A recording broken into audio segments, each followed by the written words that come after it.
Hello and welcome to yet another video. This is the 16th episode of the story in which Naruto accomplished the impossible. You cannot stop the flow of time. Its will only rotates in one direction. A mere human cannot change that path. This story is from Dorsey. Please support him, her. She is also a digital artist, so please visit her profile. Please like and subscribe to show your support. Let's get the show started. There was no sound, no movement, only a devastating emptiness. It was as if time itself had stopped. His head was light and he vaguely remembered that he needed to breathe. He tried to inhale a lungful of oxygen, but at first nothing happened. His mouth didn't part at his will, his chest didn't move. A second later, the world righted itself and the stillness was gone. Muffled voices echoed around him like he was dunked underwater. Even the feeling on his skin was painfully familiar to all-encompassing sensation. Something was wrapping him from head to toe, something scratchy, cold and hard was cocooning him.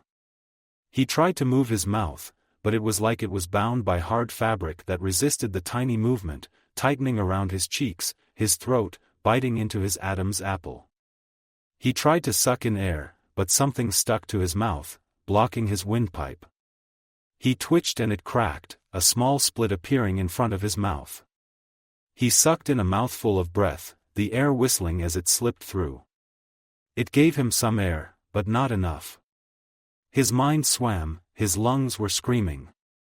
He violently jerked at the lack of oxygen, and a much harsher cracking sound followed his movement, then the dam finally disappeared from in front of his mouth. Coldness hit his exposed skin and he immediately tore his lips apart, his chest hungrily expanding as he sucked in a ragged breath. But the attempt ended in a fit of coughs, his body still lacking the oxygen it was desperately screaming for. He tried again, this time succeeding, but his throat was so dry. He literally felt the dust in the air milling his windpipe as it rushed into his lungs. He jerked and something cracked around him again. More and more of his skin became exposed to the frosty air, and something began peeling off from his body by each movement. Another violent jolt and something broke above him. Gravity pulled him down with its full force. He collided with the hard ground and it knocked out the hard-earned lungful of air right out of him. He braced himself against his instincts and drank once more from the ice-cold oxygen, slower this time, but still feeling it all the way, rasping against his innards as it slipped into his chest, chilling his already cool body. His back was pushed against the hard frosty surface beneath him by the motion. He shivered at the sensation and let out a groan as he tried to arch away from the feeling. The carving sensation stayed for 2 more breaths, then subdued into an itching feeling at the back of his throat. He finally gathered the energy to peel his eyes open, but the only thing that registered with his tired mind was a foggy picture with abstract forms. Something blue, spotted with some white blobs and a binding, but warm golden spot at his peripheria. He slowly tried to move to rub his eyes, but the only thing he managed was a pathetic twitch of his arm and a jerk of his head. His body was aching, not with pain but with an overwhelming numbness. And cold. His limbs were in a stupor with his brain. Something fell upon his face when he moved again and he immediately tilted his head toward the heat, hungry for the warmth. A dark silhouette slipped into the picture above him, shrouding the calming blue and the heating yellow beams. He blinked once more, trying to focus his eyesight, but it was hopeless. The only thing he achieved was a new wave of dizziness and another shiver.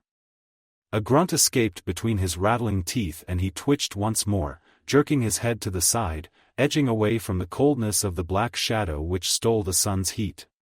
He finally succeeded, and he hungrily bathed his face in the warm sunbeams. His pleasure lasted mere seconds. The shadow was back again, and this time it was even bigger. He felt a touch on him. The fingers were warm and soft against his skin at first, but the touch hardened, the fingers hooking around his throat. They grabbed his neck and forcefully raised him from the cold soil until only the tips of his toes skimmed the ground. Not that he had the strength to stand even if he got the opportunity. But at least the icy ground was gone and his back was now bathing in the warm sunbeams, gradually expelling some of the complete numbness. Sensation returned first in his fingertips, then in his arm, until it finally reached his chest. Whatever relief that came was muted as he felt each of the fingers wrapped around his neck, even the steady heartbeat of their owner. The pressure on his windpipe was firm, but loose enough to let the air in. The next second, they tightened. He blinked, raised a trembling arm, and grabbed onto the one holding him upward. With willpower beyond human, he forced his brain to work and finally, after a shake of his head, he managed to dismiss most of the haziness in his mind. His brain froze at the sight once more, then sped up until he became dizzy, but this time it lasted only for a second before it settled to calmness. His eyes locked with whirling crimson, but they lacked the familiar threatening edge. They shone with intense amusement and curiosity. Uchiha Madara tilted his head to the side, lost in his thoughts for long silent seconds while he observed the shinobi hanging limply in his hand. He experimentally tightened his fingers, and Naruto's other hand edged upward to claw at the iron grip. Half-numb fingers desperately tried to slip between his neck and the hand to loosen the hold, but the attempt was fruitless. The Uchiha turned the Uzumaki's head from left to right, eyes curiously observing the reaction until the blonde's breathing accelerated, becoming harsh and rasping as he desperately tried to force air inside his lungs through the gap between the fingers. That was. Madara paused, chewing on his last word, his eyes locked with Naruto's dimming but still defiant azure gaze, before he continued, unexpected. The Uchiha held the gaze for one more silent moment, eyes focused on Naruto until he let out a whistling breath. Gradually both of his arms lost their power, slipped down and fall to his side to hang limply, the movement followed by Madara's gaze. He suddenly released his grip, letting Naruto fall and crumble on the ground. Then he stepped back from the panting and coughing blonde. Naruto finally caught his breath. His mind was surprisingly calm. No, not calm, but empty, still struggling to process the happenings of the past and failing at it. He let out a soothing breath, closed his eyes, but immediately tore them open when instead of the peaceful blackness, he saw Minato's face with his last, worried expression. With a violent jerk, he tried to escape from the sight and rolled onto his side, unconsciously squeezing his eyes shut once again. It did nothing good. Kushina replaced Minato, then Jiraiya's last smile flashed across his eyes, followed by Kakashi, Sandaime, the Kage and so on, until it settled down on his softly smiling father and mother. Snap out of it! Kurama barked. Naruto sucked in a ragged breath, shook his head and this time didn't open his eyes. Instead he stubbornly squeezed them tighter, holding on to their picture, searching for their scent around him. But instead of freshly cut grass and sweet vanilla, he smelled smoke, ozone and wet soil. He was already missing it, missing them, even if they existed only in his own head. Naruto, I know it's hard, but get control of yourself, Kurama said, his voice weaker than Naruto ever remembered it being, but it still did its job. With a grunt Naruto forced his eyes open and pushed himself onto his knees. His eyes darted over the place around him, registering and understanding what he was seeing for the first time. He was still at the Valley of the End. At least what remained of it. His eyes settled down on an unnaturally pale tree next to him, one that he was pretty sure wasn't there originally. It looked ancient, its branches thick, curling and stretching high toward the sky, but not a single leaf was on it. It was dry and sick. He observed the intricate bark, and it reminded him more and more of the surface of a human brain. His eyes traveled along the tatty roots until they settled down at his feet and locked on several pale greenish wooden shards around him. Their form and size were various, the bigger ones disturbingly reminding him of an amateur sculptor's weak attempts of a human's rough body parts. A hollow head, a torso, a half-shattered arm. Like pieces of a pale, human-shaped coffin.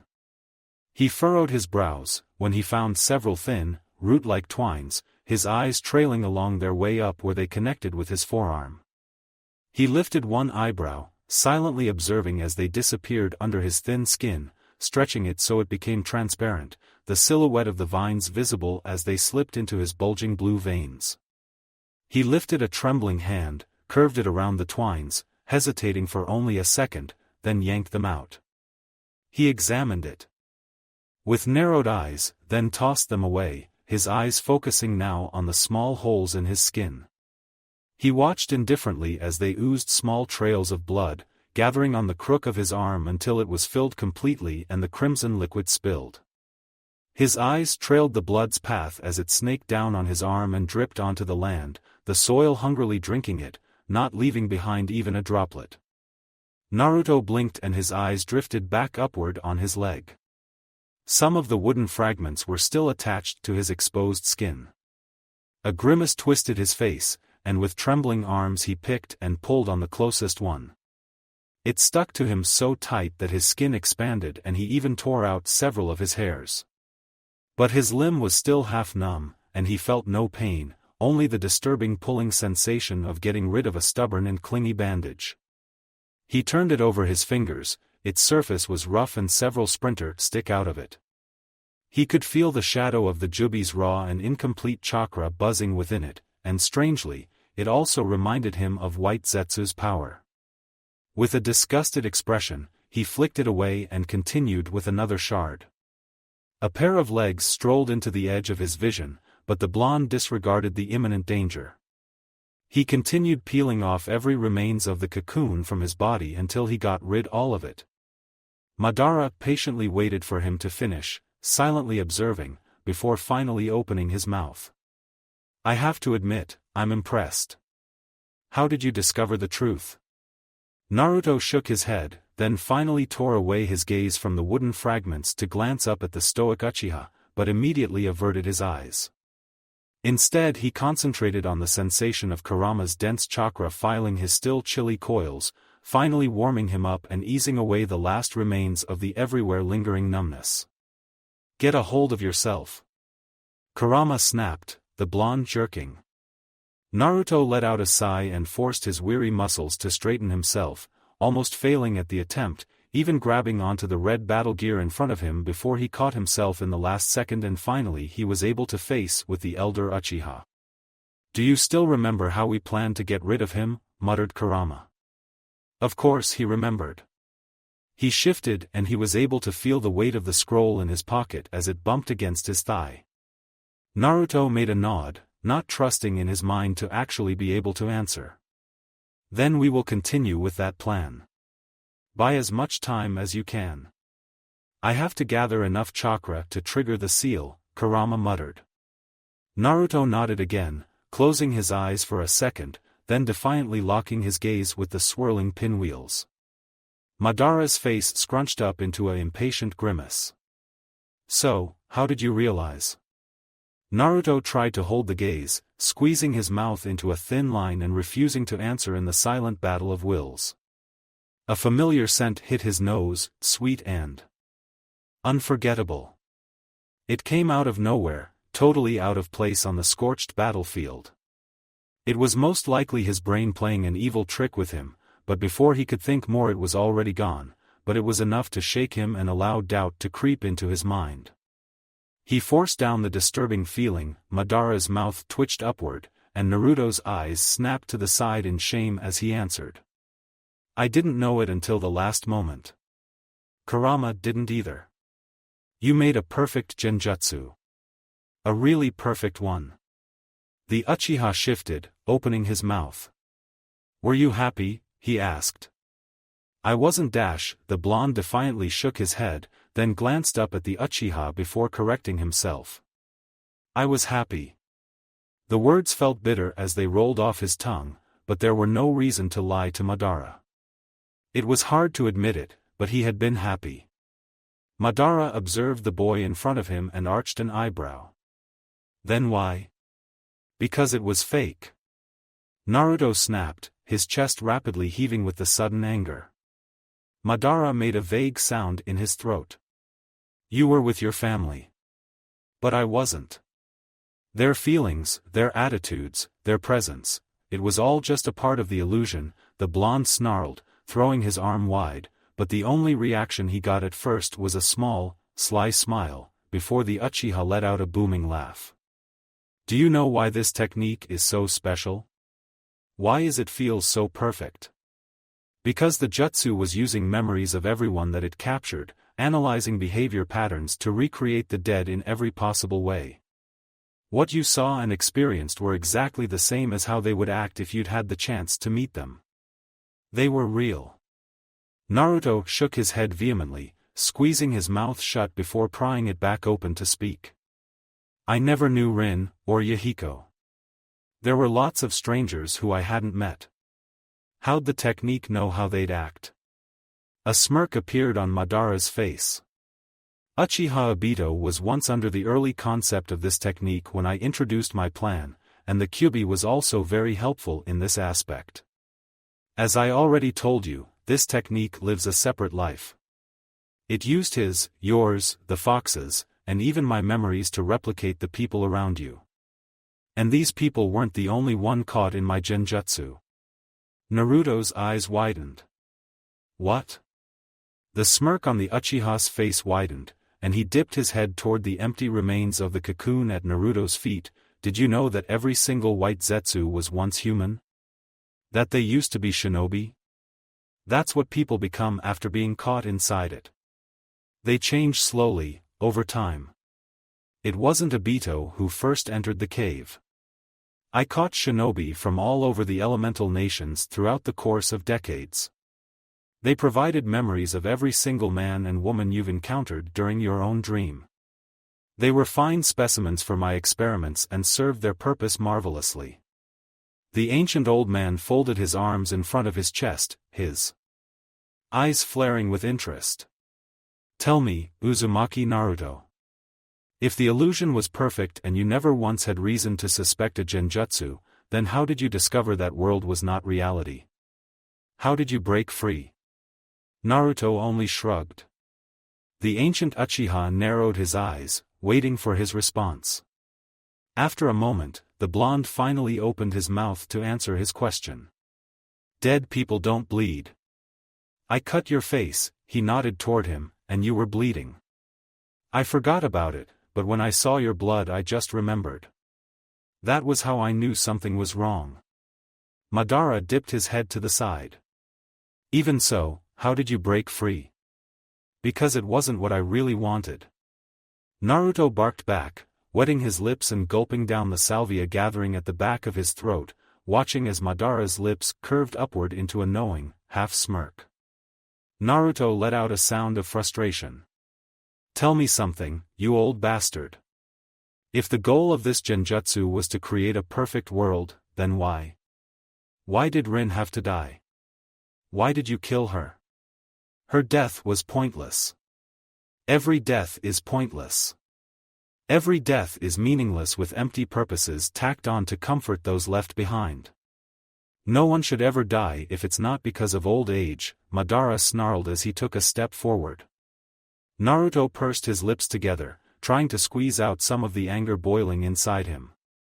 But the dam was almost full, and he also took a threatening step toward his enemy. Then why did all those things happen to me? I thought the infinite Tsukuyomi made the perfect world. So why? Why wasn't it peaceful for me? An odd spark appeared in Madara's eyes, the edge of his mouth curling upward in a full smirk in triumph. The human mind is an interesting structure, Uzumaki Naruto. Do you think I could create a perfect world for you? Do you think I know your every little whim? Your dreams? Do you think anyone could know you that well? No, because even with the power to read minds, some parts of the psyche are too subtle to even detect, much less understand. Only you could know your own deepest desires. Do you understand what that means? A satisfied grin appeared on Madara's face, a mocking smile brimming with contempt and malice. Naruto froze at the sight of it, even as sudden realization drained the blood from his face and forced his eyes wide open with denial. I see, you understood now. Your dream world wasn't created by me, it was created by you. That's why it was perfect. You were the one who killed Rin, not me. You were yearning for a second chance, to live with a loving family, but you also wanted to change the future for your friends. You wanted to be the hero, to swoop in and save the day. But to achieve that, you had to defeat Obito and stop my plans, Obito, who unfortunately wouldn't be the villain you knew without Rin's death. The genjutsu could have brought you further back in the past where you could save Obito. But that wasn't what you desired deep inside your heart, was it? You wanted revenge. The blonde violently shook his head and jerked a step backward, but Madara disregarded it and continued. Your desires were the ones which killed Rin, not mine. Your soul is that of a fighter. For you, a perfect world is where you have to struggle and fight, where you have to face strong opponents and in the end you can save your precious people. But for that, they first have to be in danger. Naruto squeezed his hands into fists, his nails digging deep into the flesh of his palm. He shook his head once again, the motion jerky and stilted like he had trouble making his body obey him out of sheer shock. You're lying. His protest was half-hearted, dying down into a choke at the end. The Uchiha only tilted his head to the side, with the same half-smirk still on it. Why would I need to lie to you? I gain no benefit from that. Don't you think so, Uzumaki Naruto? No. I wanted to save Obito. You're lying, Naruto weakly argued, but his words weren't confident. The moment he saw Minato fall, he wanted to hurt Obito, to kill Obito. But you didn't save him. Madara uncaringly lifted his right shoulder, then let it drop. Think what you want. It doesn't matter to me. I was generous to give you a chance to be happy while I figured out how best to extract the Kyuubi and merge it with the Jubi inside me. However, I thought I would have more time for that. Naruto's hand unconsciously moved to his stomach to grab his clothes, and he took a step backward, sweeping his gaze across the landscape. The sun was already up, but not across the meridian. How long? A smirk appeared on the Uchiha's face. How long were you under the genjutsu? Naruto nodded in reply. Madara lifted a brow. Around 2 minutes, perhaps a little bit more to be exact. Naruto's eyes widened with disbelief, his mouth falling open. But that's not possible. I was there for it felt like almost a year. Madara chuckled. Oh, it is possible. The simple Tsukuyomi is able to compress 72 hours into 1 second. Don't you think the infinite Tsukuyomi should be at least that powerful? Naruto shook his head, his eyes locked on his opponent, his mind finally finding something to distract his thoughts, your body. How? The Uchiha made a wondering face and tapped his chin. You are a curious little Jinchuriki, aren't you? But I am a generous man. Consider this information as a reward that you were able to release yourself from the infinite Tsukuyomi. Madara paused, his eyes roving over Naruto, his face scrunching up in a grimace. Since you managed to kill Obito, I was forced to look after another solution. He should have resurrected me with the Rinnegan. For a long time, I was looking for someone, a person who knows a certain jutsu which transfers the consciousness, the soul. I needed a new, living body to obtain the Jubi's power. Now think, little Jinchuriki. Do you know someone who knows a jutsu like that? Realization hit Naruto with the full force of one of his wind jutsu, knocking the air out of his lungs, forcing him to jerk another step backward. Orochimaru is dead, he wheezed out. A wide smirk stretched across the Uchiha's face. I want to correct that. He was dead. Then he was resurrected by a certain mutual friend. A foolish decision to be sure, and he more than paid the price for it. Orochimaru gave me the information on this jutsu after some persuasion, and then I murdered him. So my only remaining task was to get my hand on his small pet. His body was almost perfect for me. Naruto flinched several steps backwards until his back met with the hard surface of the unnatural tree, cutting off his escape both physically, and from what he'd just heard. Madara never even had to mention the name. No. Naruto choked out, eyes wide and desperate. The last time he had sensed Sasuke was somewhere near Yuzu, while they were fighting against Madara for the first time. Naruto grit his teeth. What did you do to him? Where is Sasuke? A smug grin appeared on the Uchiha's face as Naruto was overwhelmed by despair. Oh, I didn't kill him, of course. After all, why would I kill a perfect vessel?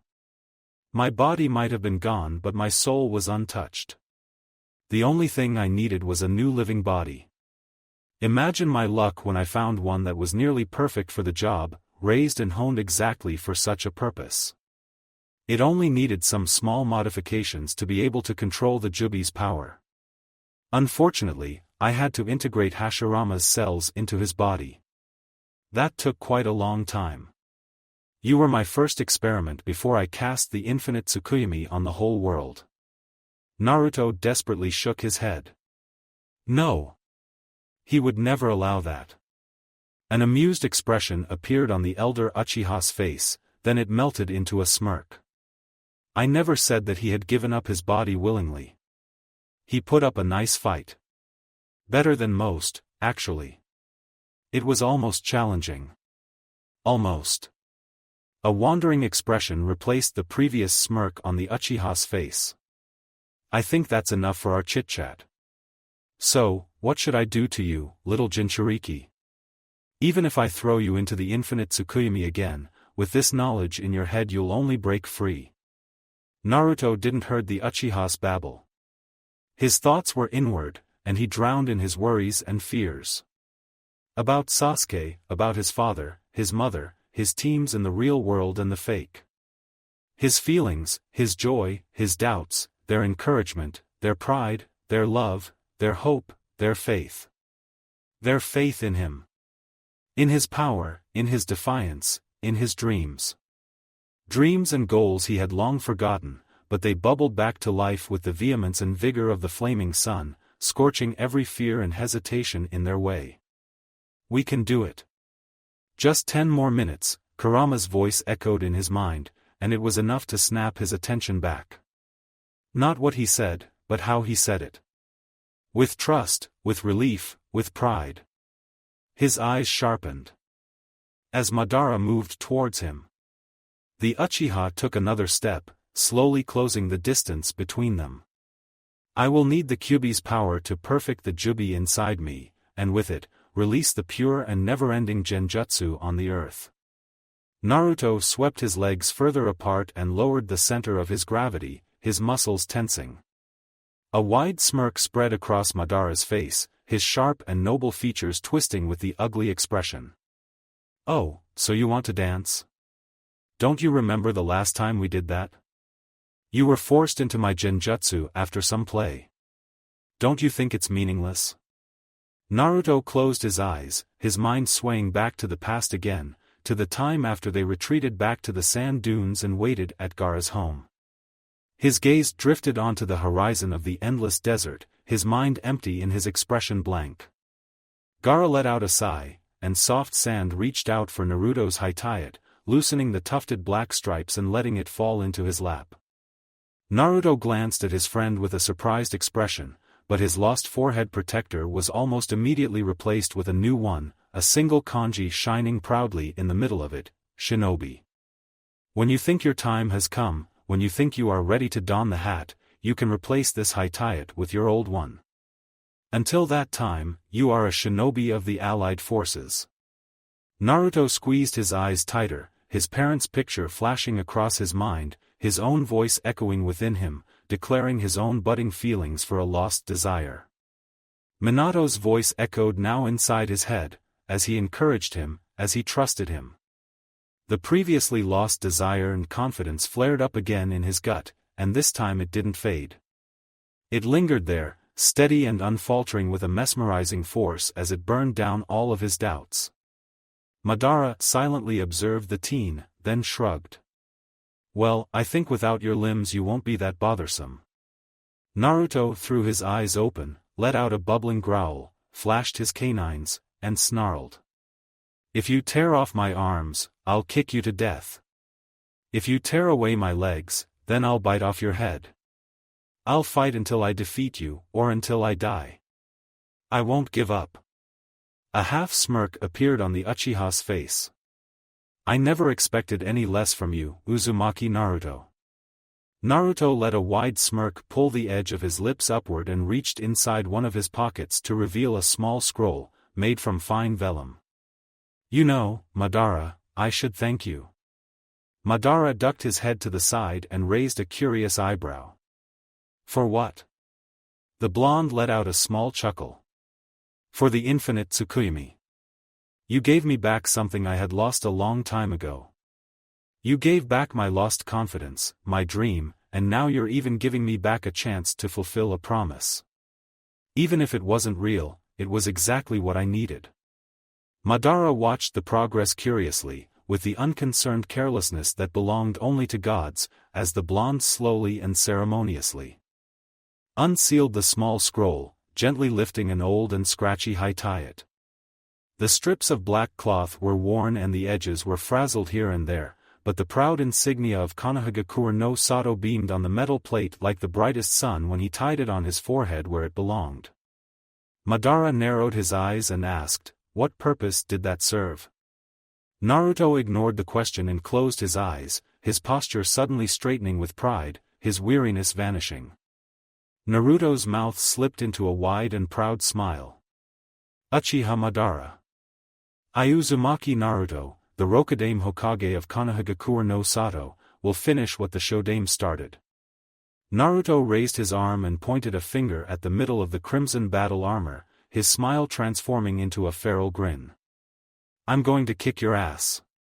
Potent chakra whirled to life around the blonde, and he immediately dashed toward his stunned opponent, fingers curled into a tight fist, covered with howling wind. He thrusted it forward and it collided with Madara's left cheek, milling millions of small cuts into his skin and sending him flying inside the gaping ravine.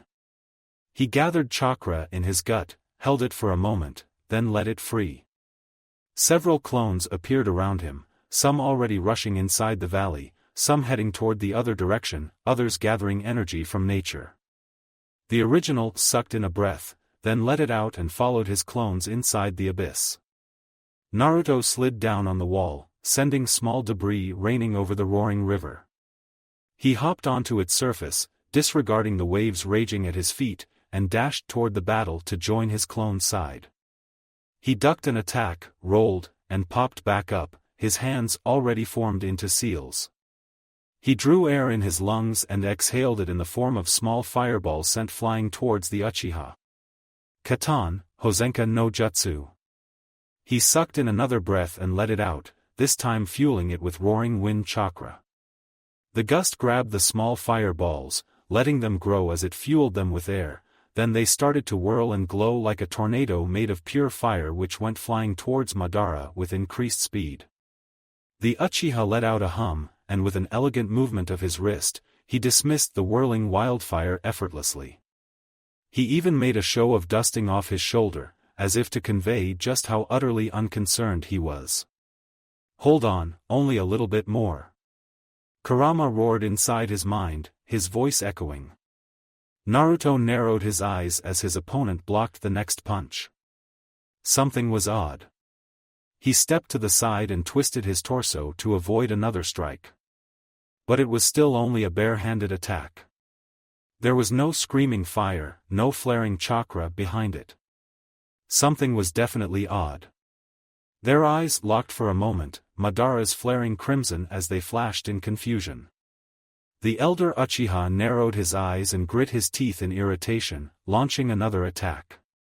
But before his fist could reach Naruto, his movement slowed down for a second, breaking the flow. Naruto didn't hesitate, his right hand immediately utilizing the opening, but the Uchiha shook of whatever happened to him just in time to grab his hand and stop the impact. Their eyes met for a brief moment, and Naruto stared into a pitch-black pool. The Sharingan was gone. Naruto curled his fingers tight around Madara's wrist and defiantly stared into the midnight mirror-like eyes. Something was odd with them. They shined with something. Something familiar. Madara twisted his wrist, freeing himself, hurled to the side then back as he launched a counterattack immediately. He curled his hand into fist and threw it toward Naruto's face, but he caught it easily. Madara's eyes flashed red for a brief second, then dimmed, and the world around them faded away, their surroundings melting by a blinding white flash. Naruto squeezed his eyes shut to protect them from the light. The coldness around him was gone, together with nature's sounds of the wind and waterfall. Everything felt utterly sterile. There was no voice, no movement, only a single being's slow, rhythmical breathing could be heard. It felt familiar. Calming. Soothing. Inviting. And also irritating. Naruto didn't open his eyes for a long silent moment, he didn't move, only a small smile tugged at his lips. He let in breath and the smile widened as he exhaled, bastard. There was no real response at first, only the previously calm breathing rhythm was broken by a small snort, before continuing in the same, steady pace. It continued for some time, before someone let in a long breath and finally answered, and when it come, it warmed him up from head to toe.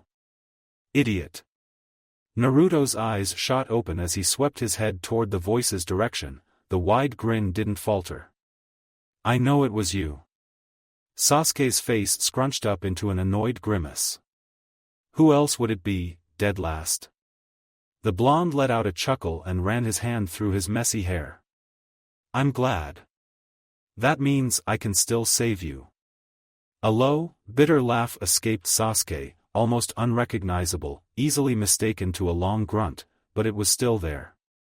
You're still an idiot. You can still only think only about that.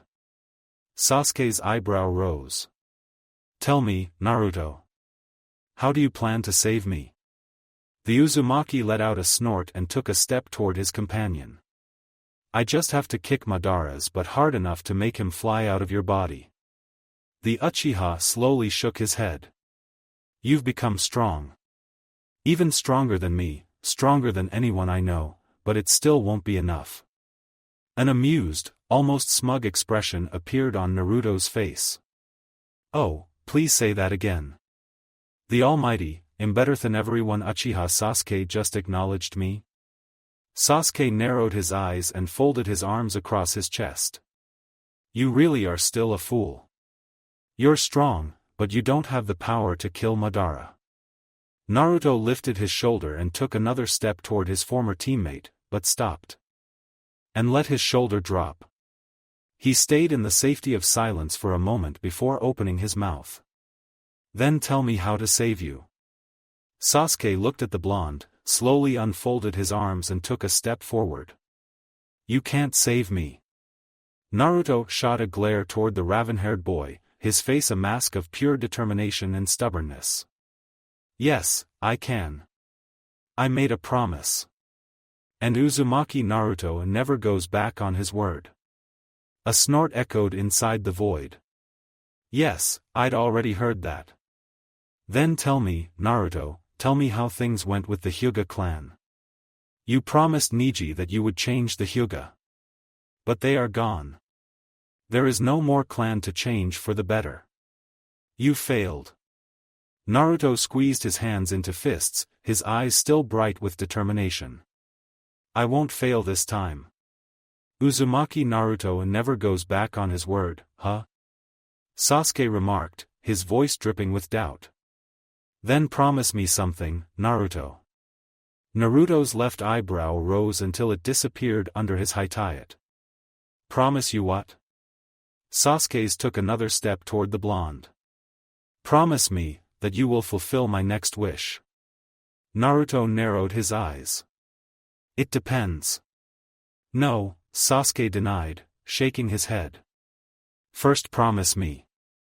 Naruto furrowed his brow to one coherent line, eyeing his companion suspiciously, but in the end slowly nodded. All right, I promise. A small, almost invisible, but altogether satisfied and revealed smile appeared on the Uchiha's face. Good. He narrowed his eyes once again. And you won't go back on your word, will you? Naruto was suspicious, but he still nodded once more, this time much hesitantly but still determined. The edges of Sasuke's mouth twitched up in something that almost resembled a smile. Then fulfill my last wish. I can restrain Madara. Only for a brief moment, and with no second chances. I won't be able to do it twice.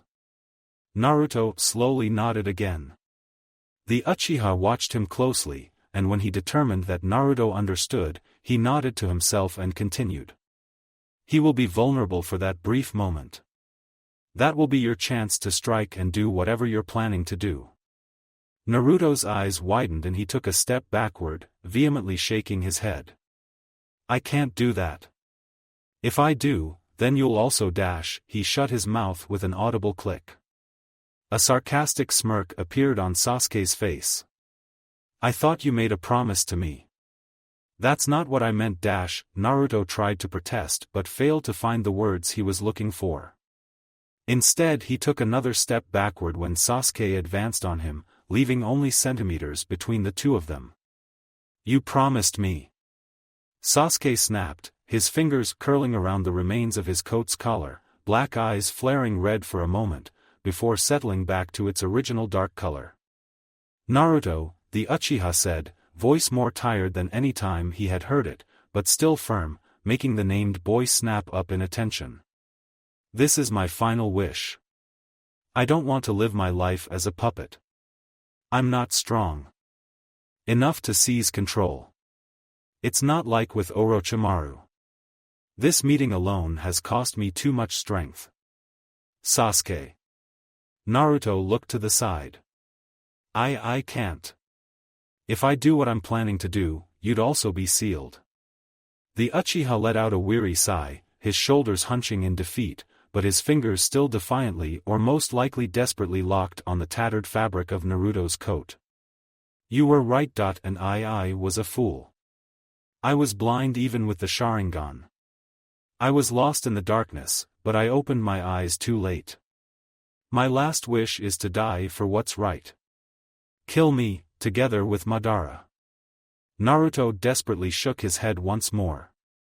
Sasuke raised his voice, Naruto, if you really are the Rokudaime Hokage, then do your duty. I'm a rogue ninja. Kill me together with Madara. I can't do that, Naruto mumbled. Sasuke let out a tired sigh, and stayed quiet for some seconds before continuing. I talked to all the previous Hokage. I talked to your father. Naruto's eyes widened for a brief second, but he couldn't think for long. Sasuke continued his explanation. I met with Itachi. Sasuke paused for a moment, then continued. I wanted answers. I even foolishly resurrected Orochimaru from Enko's curse seal. He led us to Yuzu where he released the Hokage sealed inside the Shinigami's belly. The first, the second, the third, and the fourth. Naruto twitched. What question? He asked. He already knew the answer, but he still needed to hear it. Sasuke didn't speak for a moment, letting the answer hang above their heads like a guillotine. Whether or not I should take my revenge on the leaf and destroy it, he said, pausing, or if I should try to save it. Naruto didn't react verbally, but his muscles tensed, so Sasuke continued. They told what a clan is, what a village is, what a shinobi is. They made me realize what I am. I realized that if I let the village be destroyed, or if I destroyed it myself, I would kill Itachi's legacy once more. I would kill Itachi's every act. All of his efforts, his suffering would be a waste if I let Konoha fall. I finally understood the will of fire. I finally understood what Itachi saw when he looked at the village. Sasuke stopped, and a sour smile spread across his face. But it seems that my efforts were pointless. The four Kage, me, my team, and even Orochimaru were all about to head to the battlefield and Madara appeared with an unconscious killer bee. He tricked us. He let Hashirama to try to convince him, but all the while he trapped Orochimaru in a genjutsu and forced him to release the Edo Tensei. The rest. I think you can figure it out. Sasuke grit his teeth. His hands squeezed into fist, anger rising and banishing away his calm composure as a frustrated laugh bubbled out from him. Naruto didn't know what to say. What could he say? I was weak. I was pathetic, he spat. All my efforts to get stronger and surpass you were a waste of time. I should have killed myself the moment I realized. Madara's plans. Naruto watched his friend in silence, daring not to distract his confession.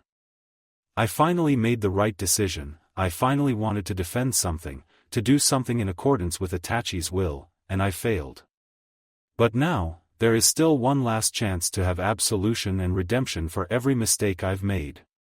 One final chance to cleanse the Uchiha name, to prove that they were worthy of their fame.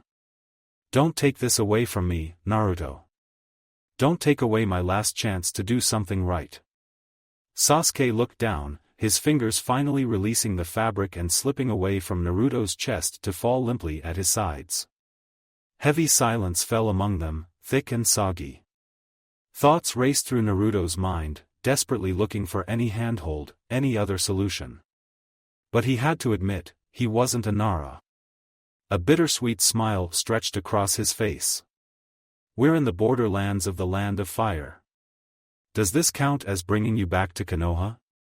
Sasuke blinked and glanced up to his comrade's eyes. Naruto didn't continue for a long, silent moment, but in the end a soft smile spread across his face, while his murmur filled the void around them. When we were here the last time, I told you something, didn't I? Sasuke paused, digging up the distant memory, but eventually he nodded. A wide grin spread across Naruto's face as he raised his arm and placed a hand on the Uchiha's shoulder. I told you, remember? The next time we fight, both of us are gonna die. I promised I'd be the last person you fought. The Uchiha stayed in silence, his face suddenly calm. Naruto spoke, his voice soft and solemn. I think it's time for me to fulfill that promise. Don't you think so too, Sasuke? They stayed in silence for a long, almost never-ending moment, staring at each other, before a cheeky smile appeared on Naruto's face. I bet I'll be faster in the other word than you, bastard. Sasuke's face stayed passive, then his eyebrow twitched and suddenly a snort bubbled out from him. Idiot, you'll never beat me. A small chuckle followed the declaration, and it soon turned into relieved laughter. Sasuke's real, unburdened laugh filled the void before it faded away, and the whiteness went with it. The calm was gone in the next second, obsidian orbs flaring with furious crimson. Sasuke was gone, the bright void replaced by the elder Uchiha, who immediately freed himself and jumped backward, examining his own body, clenching and unclenching his hands only to repeat the motion while the tomos in his eyes whirled continuously. That was. Madara paused between two breaths. Interesting. A wondering expression appeared on his face. We're ready. Kurama roared, the remains of the seal vibrating with the shout. Naruto straightened, his hand inching inside his pocket, desperately looking for the small scroll, praying to every kami on and above the earth to find it there in one piece. His prayer was granted, his heartbeat slowing down.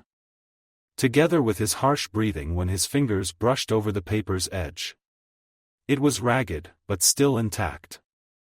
He curled his fingers around the small scroll. Do it, Naruto.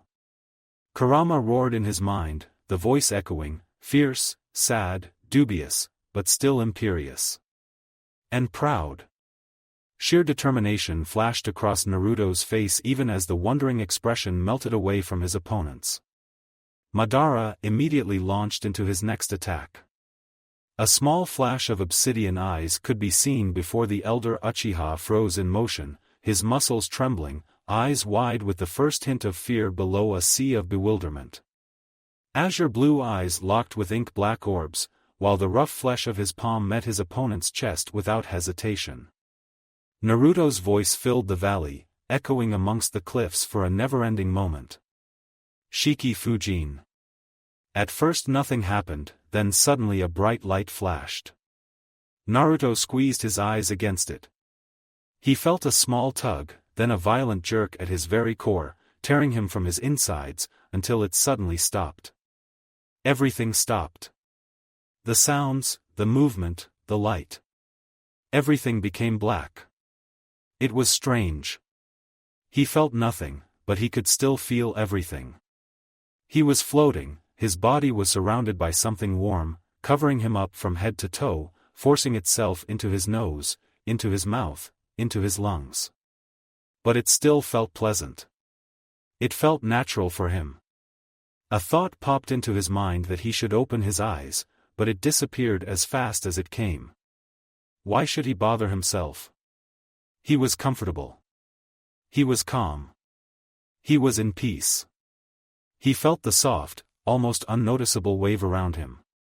Something floated next to him, and passed his body as fast as it had arrived. He let out a soft breath. Something left his lungs, however it wasn't air. It reminded him about something, a small soft feather in the warm breeze in springtime. Spring breeze. Was that what he felt? Soft pink spots were dancing, playfully swirling around him in spring. Were they cherry blossoms? For the first time, his eyelids squeezed harder. He should remember to something. A soft laugh echoed inside his mind. A smile, pink hair, Sakura. Another laugh echoed inside his head, warm, carefree, loving, just like a woman would laugh when her baby did something funny. Mother. A swirl of blood-red hair, a wide smile, then it was gone. He suddenly felt empty, the temperature dropped a few degrees and his eyes snapped open to stare into the nothingness for a brief few seconds before they drifted closed again. Something touched his skin, something warm and fluffy, and he couldn't surpass the shiver that ran up on his spine. The void around him waved once more by his movement, tossing away that thing which connected with his bare skin. An image popped up inside his mind, an image of a group of smiling people. A man with a scarred face and a shining red eye, then another similar one with calm, emotionless ink-black eyes and long dark bangs around his face. Another followed, silver-haired but not old, this one wearing a half-face mask. A young, pink-haired girl ran after the fading man. Another popped up, a white-haired man with a goofy smile, then he also vanished in the dark void. They kept coming. Men, women, boys, girls, blonde, red, brown and black-haired, all smiling, waving at him and in the end all disappearing. The pictures keep going until time seemed to slow and then stop altogether, the image fixing on a man with blonde hair, blue eyes and a smile so bright it could melt away glaciers. The image expanded, Naruto's vision locked with eyes brighter and bluer than the cloudless sky, just like his own. The mouth of the stranger moved, but he heard nothing. He squeezed his eyes in frustration. He wanted to hear. He wanted to know what that man was telling him. Something deep inside him was eager to hear his voice one last time. Muffled noises started to stab the complete silence around him. He shook his head. I don't understand. The voice around him became louder and clearer, until it finally cleared. Are you giving up? He shook his head once more, this time very slow. I don't know what you mean. The man in his mind smiled back at him. It's not like you. His mind desperately reached out for the man, pleading for the answer, but when no reply came, his mind settled down again into the never-ending peace around him. I don't understand, he repeated. That's not the boy who I know. You've got promises to fulfill. Don't you remember? The man furrowed his brow, but his eyes were still warm. Promises? He asked. The man slowly nodded, the warm expression never melting away from his kind face. Yes. What promises? Naruto furrowed his brows into one coherent line. I don't understand what you want from me. Don't give up, the image ordered, this time fiercely, and he flinched, squeezing his eyes tighter. The image slowly faded away. I am giving up? His whispering echoed all around him in the ink-black void. His mind struggled for an answer with every bit of his strength. His eyes darted with insane speed behind his closed eyelids, searching for the solution, until they suddenly snapped open. His piercing sapphire blue eyes glowed inside the obsidian void. His lips slowly parted. First his voice was low and soft until it reached a level which filled the emptiness around him. "No. I'm Uzumaki Naruto, and I'll never give up." The blackness suddenly swirled away, and he had to squeeze his eyes shut and shroud them with his arms to escape from the sudden stabbing light. Some of the light still slipped through his defense in the last moment, and stars danced in the back of his eyelids. When he finally braced himself and his eyes slowly fluttered open, he found himself surrounded by enormous bodies. 9 giant forms towered above him, silently watching the confused boy. He eyed them one by one, the tails behind them restlessly flinging in every direction by the anticipation. He twisted his head upward when something let out a breath behind him. The wind was strong enough to grab the hair on his crown and tug it. An orange grin greeted him, white canines gleamed in the dim light of a bonfire, shadows dancing on the fangs longer even his own height. "Kurama. What's going on?" The fox's lips twitched upward into a small smile and his eyes shifted from him to something behind him.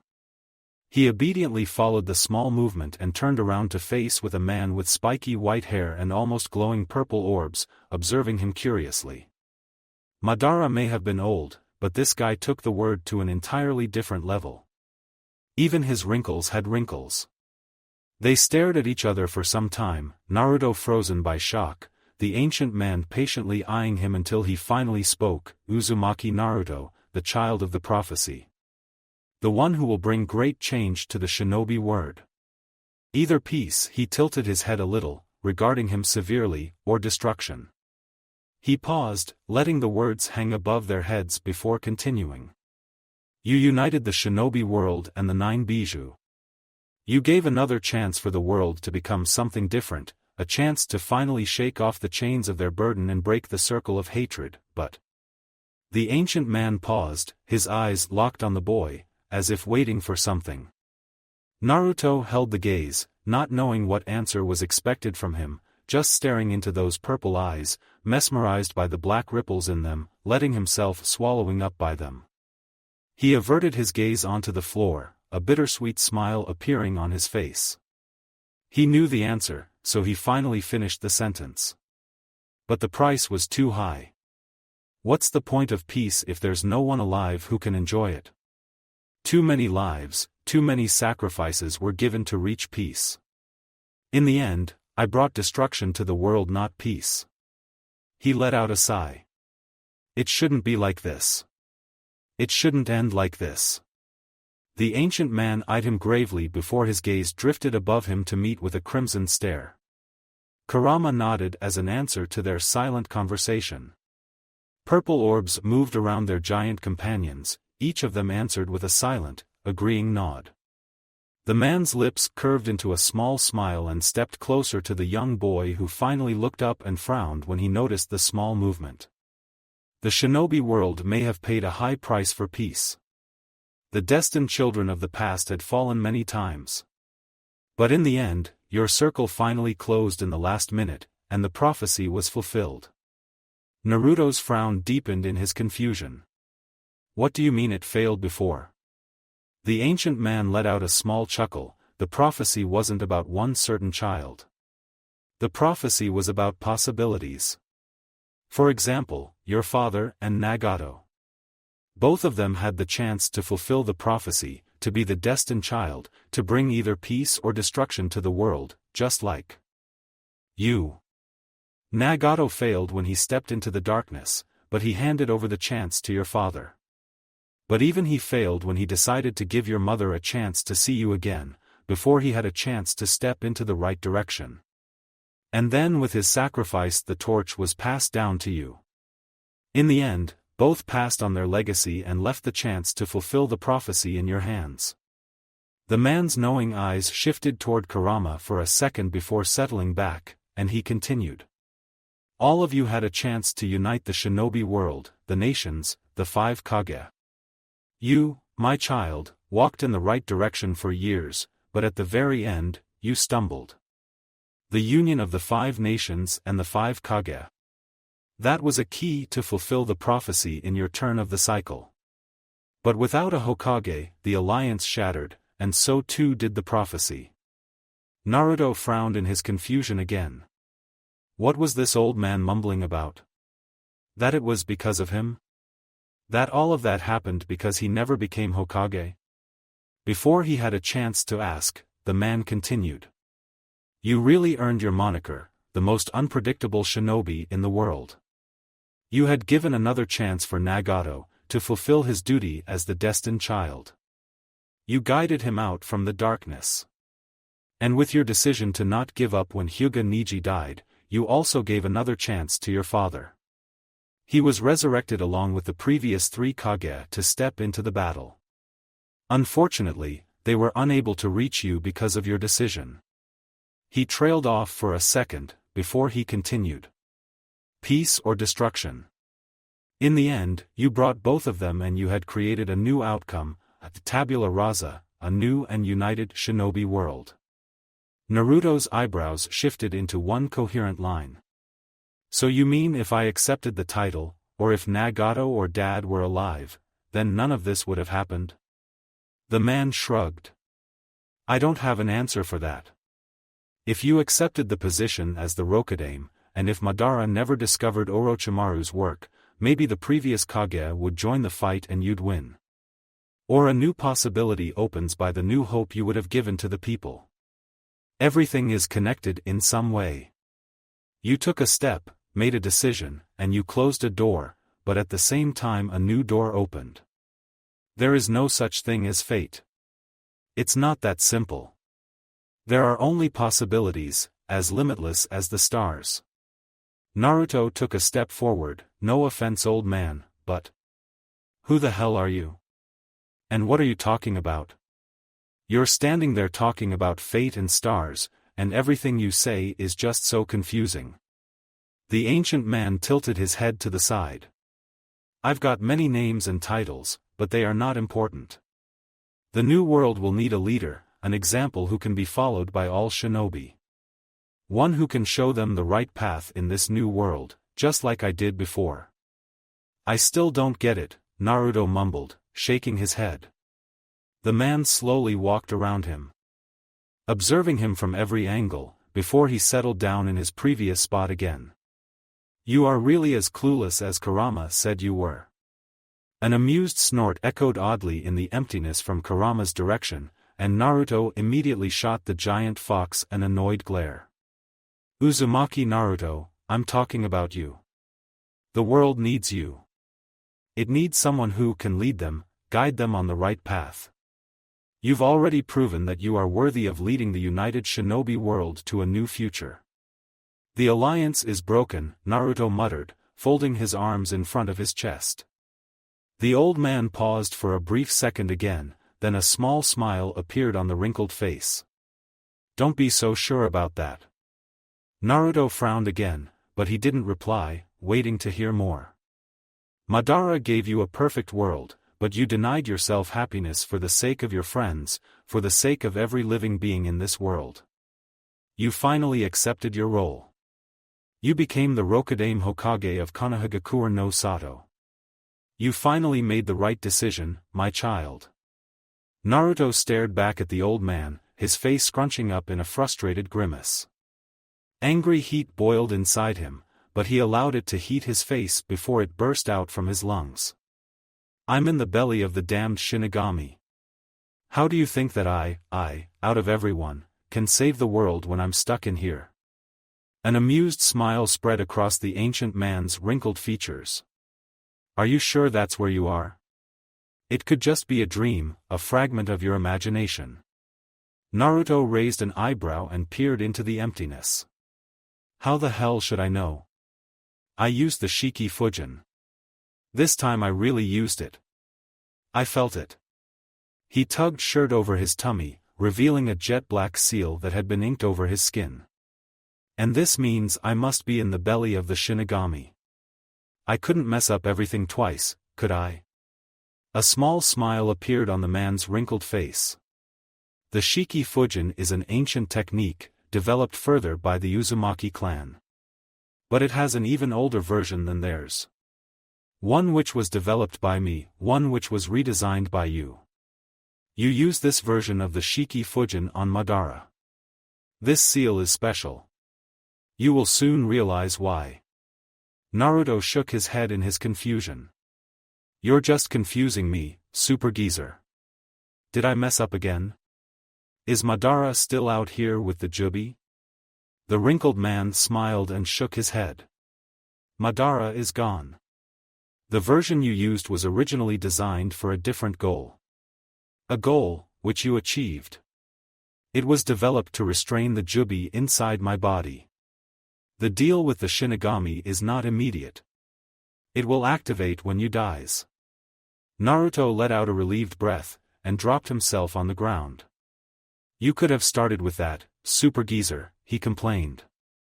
The man stepped closer and held out a hand, waiting patiently for Naruto to gather himself and straighten. The old man eyed Naruto him one more time, before a smile spread across his face. Never again. Have doubt in yourself, my child. You still possess the will to change the world for much better. The decision is in your hands, and so too is the power to make it reality. You can still give a new chance for the prophecy. We all have faith in you. Naruto opened his mouth to answer, or at least ask something in his overwhelming confusion, but he stopped mid-motion when the old man, without any notice, simply slammed his palm into his stomach, twisting his hand over the spiral symbol on his skin under his clothes. There was no pain, but everything was blurred for a second. Naruto watched with wide eyes, his mouth falling open with the odd sensation in his stomach. The Bijus nodded one by one, and then they jumped towards him, but instead of slamming to the ground in front of him they gracefully floated inside the seal. The last thing he saw was Kurama's encouraging nod before the world around him went black again. A sudden and harsh stinging pain flared on his left cheek, burning his skin only for a second, before it faded. He let out a groan, tilted his head, and the blackness came closer and closer as he drifted toward it once again. A loud snap followed his motion, and his cheek on the other side burned as well. The blackness immediately retreated, and Naruto stirred. He could feel someone's warmth next to him, hear their harsh breathing and drumming heart. They patted his cheek, this time more gently, shooing away the last remains of the burning pain. Rough shinobi fingers scratched against his skin, smelling of dogs, and his eyes flung open. He blinked several times until his vision finally cleared, to focus on the extended hand in front of him. He followed it up to meet with Kakashi's crinkled eyes. He grabbed the hand without thinking and struggled to sit up. He spotted a crimson blur at the edge of his vision and he immediately bolted up to his feet, arms flinging upward, chakra gathering in his coils. But the red battle gear didn't move. It laid there motionless, the chest under it not moving even an inch, a stark contrast to Naruto's own body greedy for air.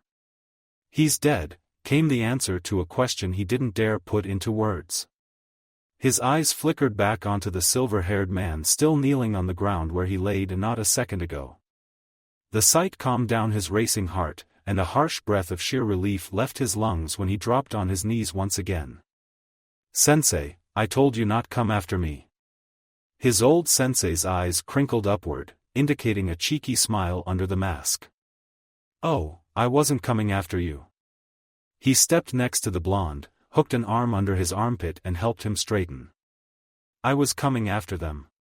He flung his free arm to the side, and Naruto's eyes traced the motion. His eyes widened when he spotted hundreds of shinobi around them, slowly walking closer and closer, eyeing him and their devastated surroundings with obvious amazement. The sheer variety of attires was breathtaking. The remnants of the allied shinobi force had come to help, to support him in his final battle from every corner of the earth. He felt a gentle hand on his shoulder, saw a flash of pink at the edge of his vision before the touch disappeared. Sakura appeared in front of him, cheeks flushed, nostrils flaring, eyes narrowed, and without warning she slammed her fist onto the top of his head. He couldn't comprehend the pain, he didn't have enough time for that. In the next bewildering second, he found himself in a fierce hug, his bones creaking by its force. "You idiot," she hissed. He blinked and he found himself free, the kunoichi already gone. Only his stinging crown and aching joints were the only reminder that she'd even touched him at all. Sakura walked a little further and stopped next to a small gathering. The moment they noticed her, the people slowly parted, revealing Madara's motionless body. Naruto's eyes widened, and he took an unsteady step toward them. His legs wobbled, but Kakashi was by his side, giving him a silent support on the small way. He dropped onto his knees next to the prone figure, gently unstrapping the red battle gear from his chest, his hand shakily rose toward the pale face. A small part of the skin curved upward awkwardly near the hairline. Naruto picked at it carefully, tugging it, and a small part came off. Naruto picked on the torn edge, peering down the artificial skin inch by inch, freeing his friend's face. Sakura let out a small gasp and sank to her knees, arms already glowing green. The blonde locked his gaze on the limp body, his eyes glued on his face. He'd never seen him like this before. It was so pure. No, not pure, but peaceful.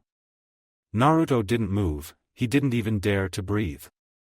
When he couldn't hold it out anymore, the air rushed out from his lungs with a low whistle. Naruto's vision was frozen on Sasuke's body, on his motionless chest, the profusely pale and bluish-tinted skin.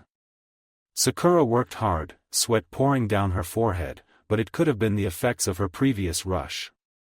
When nothing worked, she switched tactics and leaned down, lips contacting, air flowing directly into lungs.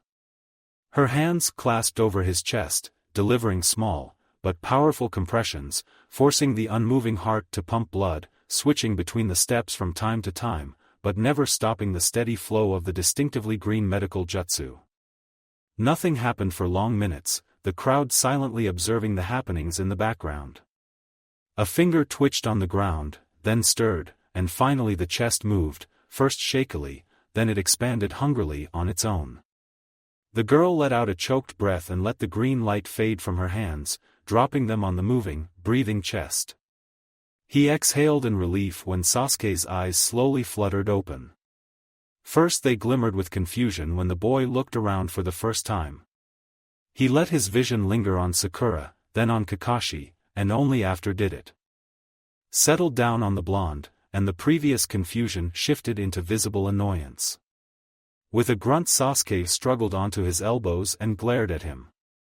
"Idiot! You screwed up again." Naruto stared at him in his disbelief, his mouth falling open, mimicking a fish on the dry lands. "You! But I thought that it would dash." He opened his mouth, then closed it with an audible click. "Never mind." He shook his head once again, feeling like he would never fully understand what the hell happened. The Uchiha winced and struggled to sit up. What happened? Where is Madara? Where is the Jubi? Naruto glanced at the remains of the red battle gear, Sasuke following his eyes down on his body. "We won. Madara is dead." Sasuke frowned warily. "And the Jubi?" Naruto shook his head once more, grabbed the fabric of his torn clothes on his stomach, where he could feel the sheer and outer world power, bubbling inside his abdominal. He could hear the snickering of Shikaku, the purring of Matabi, the cheerful voice of the eight-tailed, and he could feel the proud smile of Kurama inside him. He let out a sigh and crouched down to be eye level with his team. He put one hand on Sasuke's shoulder and the other on Sakura's, squeezing them with a wide smile on his face. Kakashi joined them, putting his own hand on Naruto's crow, ruffling his already messy hair. "It's over. Let's go back to Konoha. It's been too long since we went home." 3 pair of eyes blinked up at him, and this time, no one protested. The news of the victory spread across the lands with insane speed, and the remnants of shinobi and civilians celebrated all over the lands, while some of them traveled across distant lands toward the slowly growing Konoha. But the last Jinchuriki wasn't thinking about any of that.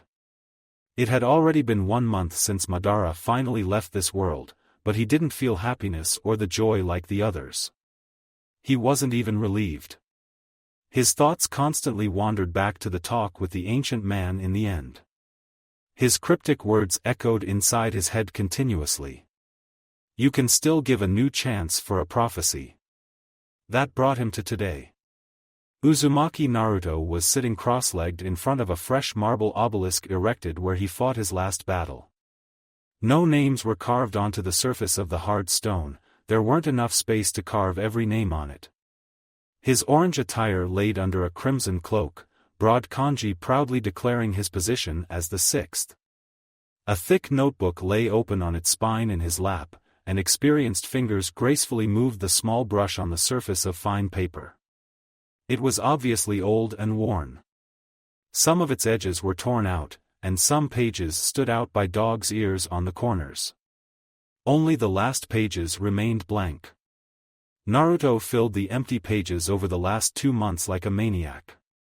He wanted to record every tiny thing that happened with him in the dream world. He pushed his brain over its limit, desperately trying to recall his memories before they slipped from his mind. He tapped his chin with the brush, eyes hazy as he stared in front of him. He let out a frustrated snort, features scrunched up with effort. There really was nothing worse than not knowing what he'd forgotten, and he truly was terrified of forgetting. Even if that world was fake, it was still real enough. It still mattered. Then it suddenly clicked.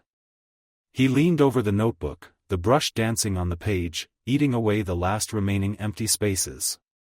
He made his last stroke on the final page with a dramatic flourish that would have made Erosenin proud, then ran his eyes over his handwriting.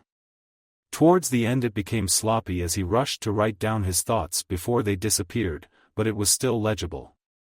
He let out a pleased sigh and leaned backward. He felt 2 presences approach him from behind, but he didn't have to turn around to know who they were. When they arrived, one lingered in the back while his former sensei stepped next to him. You're going to be late. A high-pitched snort escaped the blonde. Kakashi sensei, you of all people really shouldn't be telling people that. Naruto slowly closed the book and sealed it back into a scroll made from fine vellum along with the brush and the small inkpot.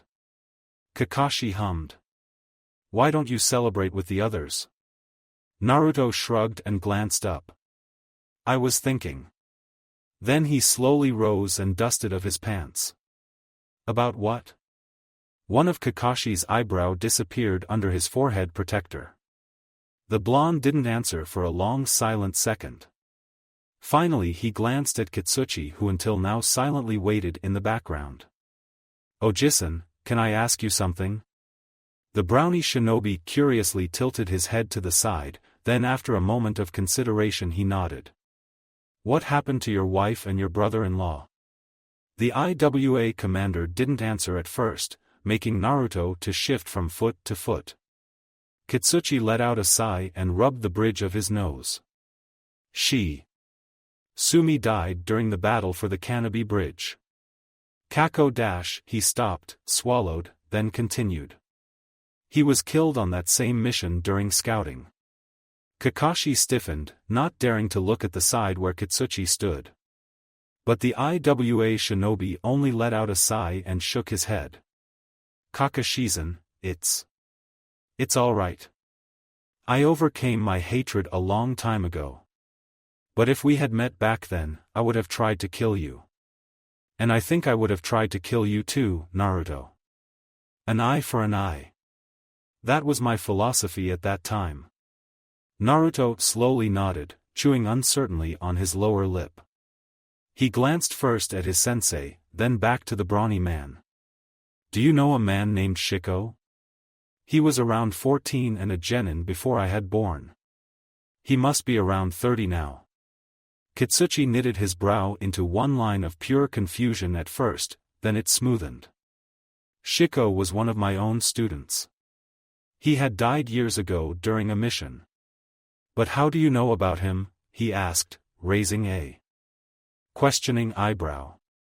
Naruto didn't answer the question, instead asking a new one. What was he like? The commander snorted.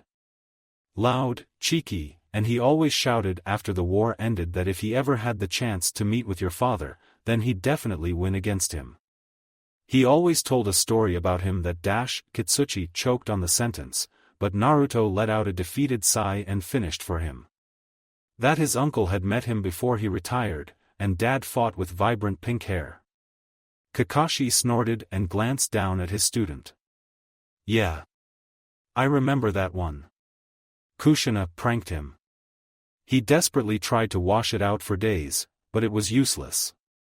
He lived with a henge for weeks. Kakashi glanced at the blonde. How do you know about it? Naruto let out a tired sigh, raised one shoulder, then dropped it. It was Shiko himself who told me. In the genjutsu when Madara locked me up, he said uncomfortably, taking a step toward the midnight black obelisk. He raised a shaky hand and stroked its surface, his fingers leaving greasy prints where they met the gleaming stone. His face scrunched up into a grimace and he tugged his sleeve over his hand, sweeping it over his fingerprints to clean up the mess he made. I have to go. We will meet again, Kitsuchi said. Naruto absent-mindedly nodded and didn't answer. The commander waited for an reply, but when it didn't come he glanced at Kakashi who only shrugged. They held each other gaze, silently conversing and coming to an agreement. Kitsuchi made one last glance at Naruto, then turned and disappeared back to the road where they came from. Kakashi stepped next to the blonde, his lonely eye locked on the monument. Both of them just keep watching the obsidian obelisk, each of them lost in their own thoughts until Naruto broke the silence. Was it worth it, sensei? All of those deaths for this? Was any of it worth it? Kakashi made an odd sound at the back of his throat and turned to him, his eye scrunching upward into a smile. You know, your father asked me that exact same question when the Third Shinobi War had ended and Konoha emerged victorious. Naruto glanced back with a frown. And what did you tell him? Kakashi let out a sigh. I never gave him an answer, and I don't have an answer for you either. Only time can answer that question, and even then it doesn't do it well. Naruto's frown deepened, and he turned back to the obelisk. What do you think would happen if my father didn't die? What would have changed? Kakashi made a side glance at the blonde, observed him for a second, before looking back at the obelisk. His eye darted over the empty surface, but instead of the faint marble pattern here and there, he saw names, faces, memories. He let out a sigh and whispered with a low tone, everything. Naruto nodded, and Kakashi turned to face him. Why? The older man asked, wary from the philosophical turn of the conversation. The blonde finally let go of the monument to face with. Kakashi. So that I can make a decision. The silver-haired man knitted his eyebrow into one line as he eyed his student suspiciously. What are you up to, Naruto? Naruto's eyes lit up cheekily and a bitter smile spread across his face. Madara. He stopped, the smile slipping, his face turning serious again. He gave me an idea. What kind of an idea? Kakashi fro deepened, carving broad wrinkles on his forehead. The blonde didn't answer, instead turning around to walk away from the field without any further explanation. But Naruto paused and turned to look back over his shoulder. To go back. To stop Obito before any of this could have happened. Kakashi choked on the air he was about to let exhale and took a staggering step forward. You can do that? Yep. I've been talking with the 9 Bijou about this ever since Madara died. The main problem is the amount of chakra the time traveler needs to spend. But this isn't a big deal in my case. Naruto shrugged. Kakashi took another step, closing the distance between them, raising his arms and lowering them on Naruto's shoulder. And why are you hesitating? Naruto bit down hard on his lower lip, his skin whitening by the force around his tooth. Because it's most likely going to wipe out this timeline. The victory, the peace, the alliance, the bonds, even children born after me. I'd erase everything. I can't sacrifice all of this for something I'm not even sure will be worth it. Kakashi stayed in silence for a long minute, watching his student's inner battle. He was losing. He sucked in a long breath, then slowly let out, his hand still on the blonde's shoulder. He squeezed reassuringly. Are you afraid of the greater good? It wasn't a question, much more likely a simple statement, but Naruto still nodded and opened his mouth to answer. I could go back when all of this began. To my birth. But what if my being there kills someone who should have lived? Or what if I let someone live who should have died? What if, because of my interference, a new Madara born? Naruto shook his head, blonde locks screaming for a haircut as they followed the movement, flipping over the troubled face. Kakashi observed him for some time, one visible eye hardening with determination. We all lost friends and comrades. I'm sure that if there were the slightest chance that you could prevent any of this from happening, all of us would gladly sacrifice ourselves for that small hope. Kakashi squeezed his shoulder again, this time not reassuringly, but roughly. Use it. Naruto inhaled sharply, almost violently, as his teacher's words sunk in. He shoved Kakashi's arm off his shoulder, taking a step back. How could I sacrifice people who might not even have a chance because of me? How could I sacrifice Konohamaru, or Kurenai's child? Naruto squeezed his eyes shut and his hand clanged around the fabric of his orange shirt. The next time he opened them, Kakashi was faced with crimson eyes and slitted pupils. Instead of the deep ocean blue he knew so well. It was all my fault. The old man told me everything. He told me how everything happened the way it did because of my decisions, because of my choices. Because I lost faith in myself. Because I didn't become Hokage. It was all my fault. What if I mess up again? What if my dumb mistakes are what kills everyone? His anger suddenly evaporated and his shoulders slumped in defeat, exhaustion roughening his words. Naruto let out a tired sigh and averted his gaze to the ground. How could I ask for them to sacrifice more than they've already given? How could I ask you? You've already given up too much because of me. Kakashi made a vague sound in the back of his throat, watching as guilt consumed Naruto. Uzumaki Naruto. He stepped closer again, raised an arm, and let his hand drop on the teen's messy blonde crown. Naruto blinked and glanced up, his eyes now free of the Kyuubi's red. I believe in you. Your parents believed in you, and every damn shinobi, man, woman and child on this world believes in you. The only one who doesn't believe in you right now is you. When you told me what had happened in the genjutsu, you told me that you fought to get back your identity. You had took back your hopes, your dreams. So where's all that confidence now? Naruto's eyes widened, his mouth opening and closing soundlessly. Finally he let out a choking sound, something between a sob and a laugh.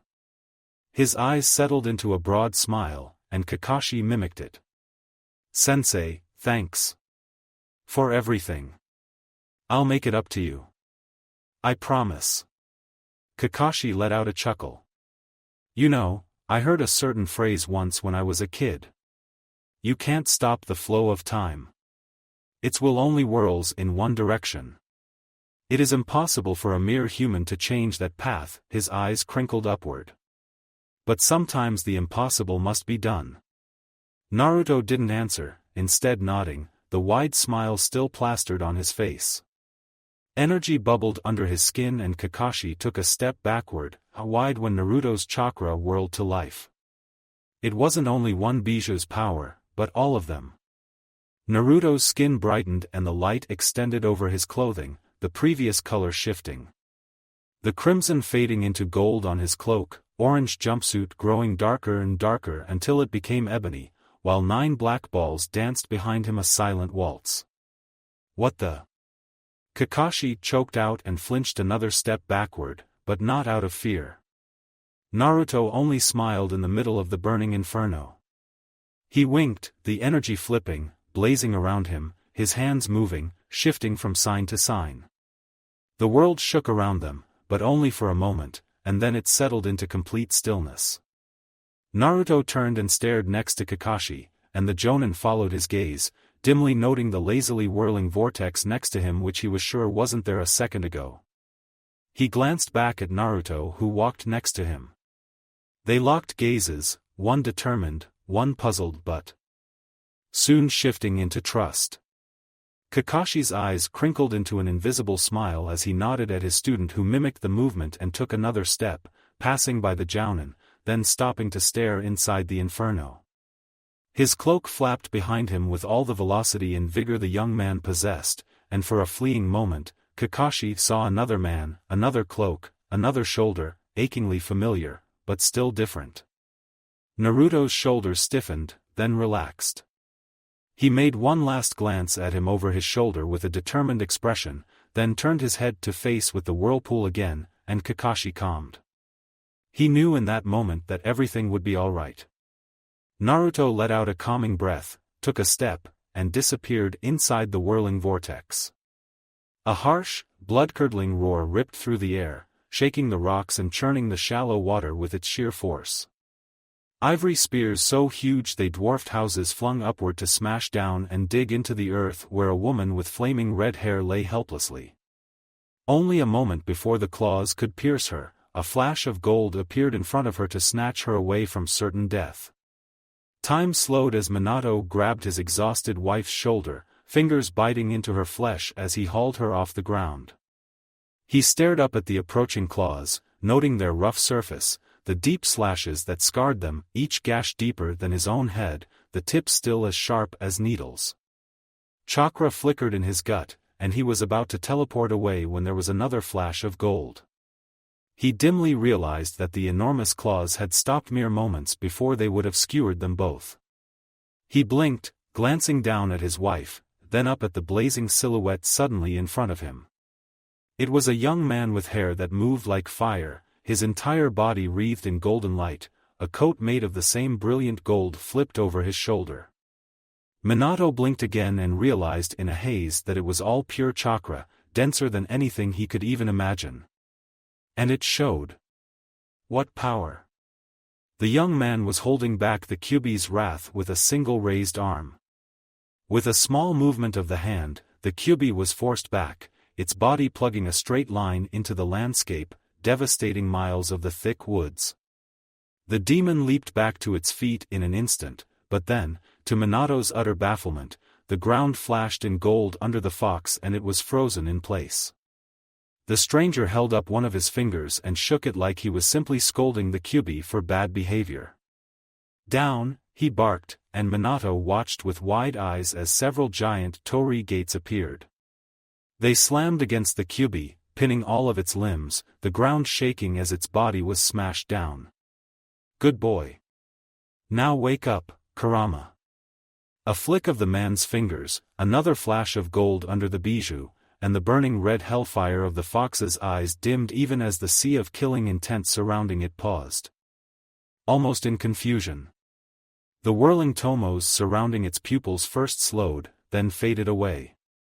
The fox blinked, its eyes widened in surprise before they locked on the stranger. It let out a snarl and thrashed against its bindings, but the seal held him tight. After one more violent try, the fox gave up. Now, back to business, the stranger muttered, and finally turning around to face them. Minato observed the man suspiciously. Thick whisker-like marks were on the stranger's cheeks. His eyes were burnished with crossed pupils, and red coloring around his eyes coupled with what Minato knew was nature chakra heralded him as a genuine sage. The boy nervously shifted from foot to foot under his scrutiny, then seemed to steady himself and sent a wide grin to him and Kushina. The red marking around his eyes faded away, the golden flames flickered around him slower and slower until they gradually died out almost completely, only a single golden flame left lazily swirling on the boy's shoulder. Minato took a moment to observe him. A young man, maybe around 18. His hair was blonde and spiky, and now that they weren't red with crossed pupils, his eyes were azure like a clear sky. The strange marks on his cheeks hadn't vanished completely with his transformation, but faded into thin lines. A familiar cloak with black flame patterns on the edge was draped above an orange and black jumpsuit. To Minato's complete shock, the insignia of Konoha was proudly engraved on the boy's forehead protector. He furrowed his brow. He was sure that he'd never seen him before. The boy shifted his hands and Minato's eyes darted toward the small motion in alarm. He held a small, white bundle in one of his hands he wasn't aware of until now. Something stirred under the white cover, and a displeased cry warbled through the air, echoing amongst the cliffs. The boy glanced down at his arms and slowly started to soothe the small bundle, gently murmuring into the soft textile. Kushina immediately stiffened, her eyes going wide in horrified realization. She let out a choked sound, shoved Minato's arm away, and lunged forward in a desperate gambit. Naruto! Give him back! Don't hurt him!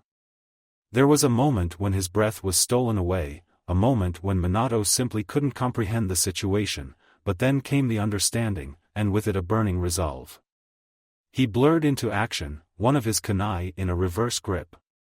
In the span of a heartbeat he was next to the man, slamming his weapon toward the surprised boy who clumsily jumped back to avoid the attack. Minato! The stranger's voice was surprised, even irritated. Kunai glinted once more, biting into empty air and forcing the outsider to jump back again. Give him back! Minato snarled, each syllable brimming with sheer rage. He took aim towards the man, while carefully avoiding his infant son. The boy jumped above the Hokage and landed gracefully next to Kushina, holding out one hand defensively. That proved to be a mistake. Kushina didn't even hesitate, even after having given birth and being separated from the Kyuubi. She launched herself forward and reached for her baby in the boy's hand, but he simply took a step to the side to avoid her. Calm down, damn it! I won't hurt him, Databeo, the boy yelled, raising his hand higher while holding the crying bundle closer to his body with the other. Minato paused, chest heaving, and squeezed the kunai in his hand until his knuckles turned white. They stared at each other for a while, anticipation dancing in the air. The boy still weaponless, his chakra restless, but he wasn't building up a technique. He wasn't trying to attack them. Minato's muscles tensed as he made ready to jump again when the boy slowly crouched down in front of Kushina. He hadn't looked away from him, his hand still raised to ward away their attacks. Finally, his eyes darted down to the baby again, then to Kushina, and another dose of adrenaline rushed over Minato when the boy shifted Naruto in his arm. The stranger noticed it and stopped his motion, unmistakable annoyance flashing across his features. Calm down, okay? I told you I won't hurt him.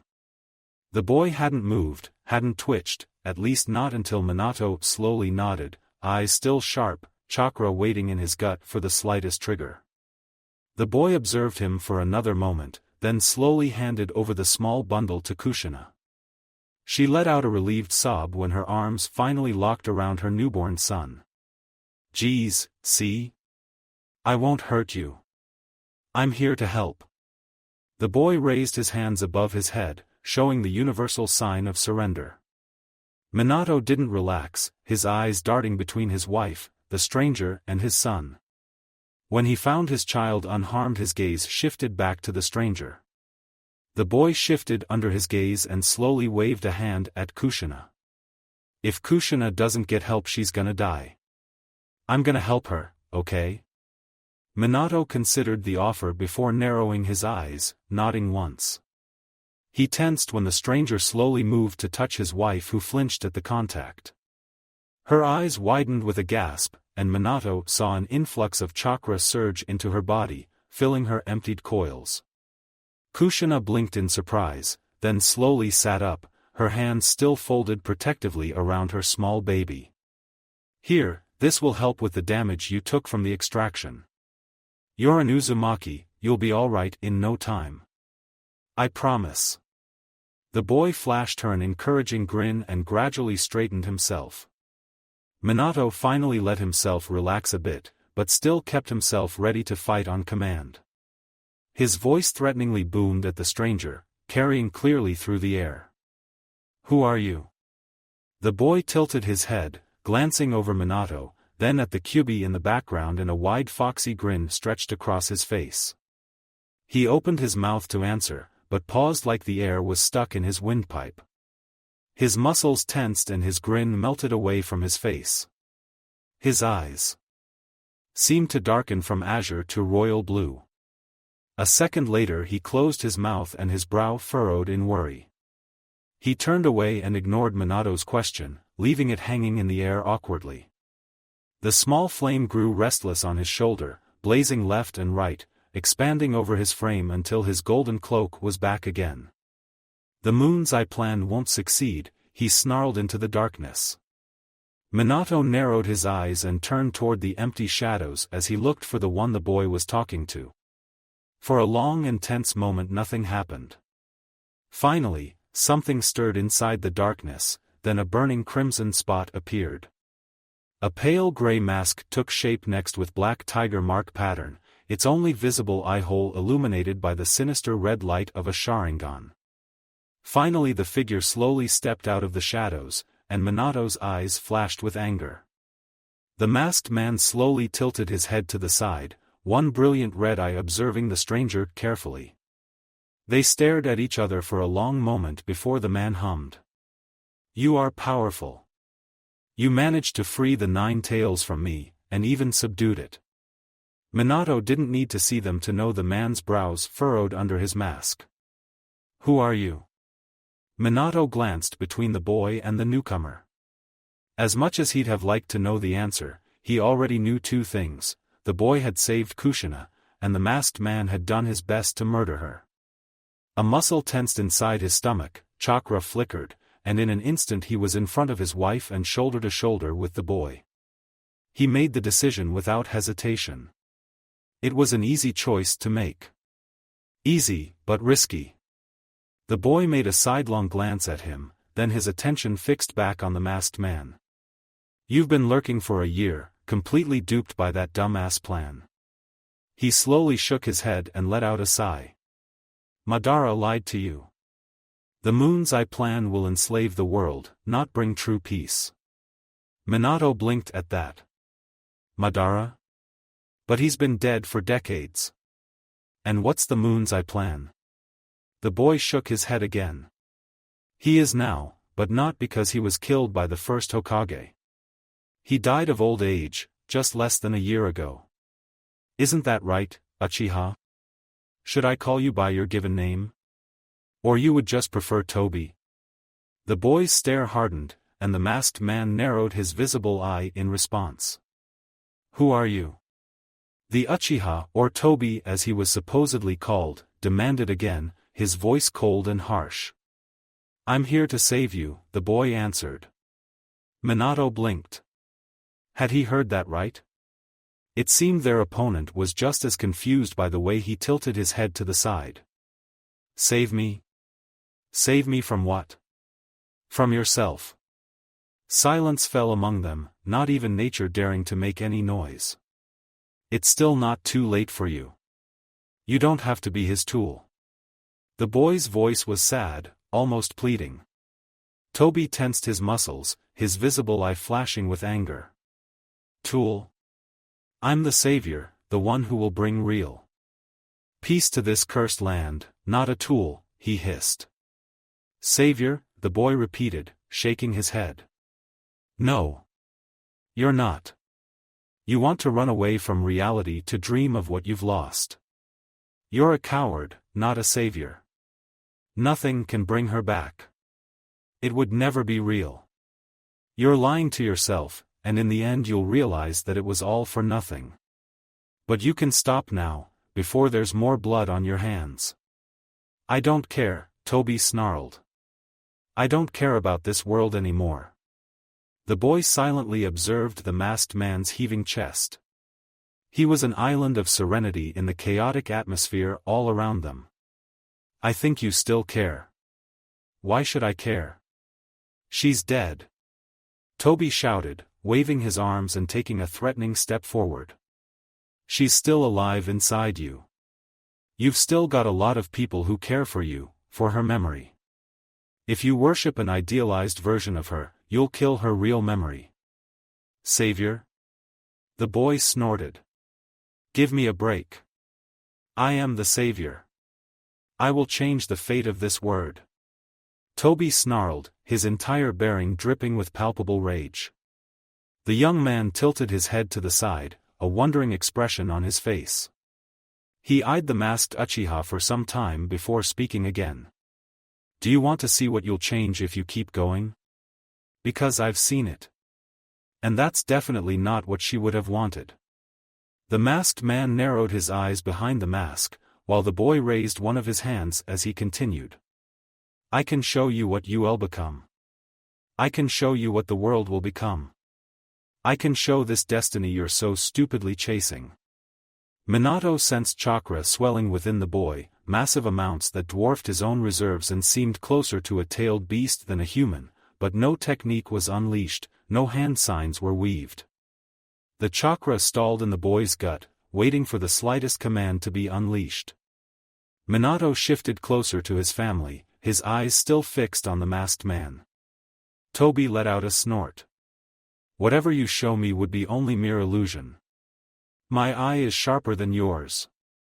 It sees more than yours ever could. The boy let out a sour chuckle. I've already heard that from someone. From a blind Uchiha. Someone who was blinded by vengeance and hate. Someone who, in the end, decided to sacrifice his life for me, for the world. For real peace.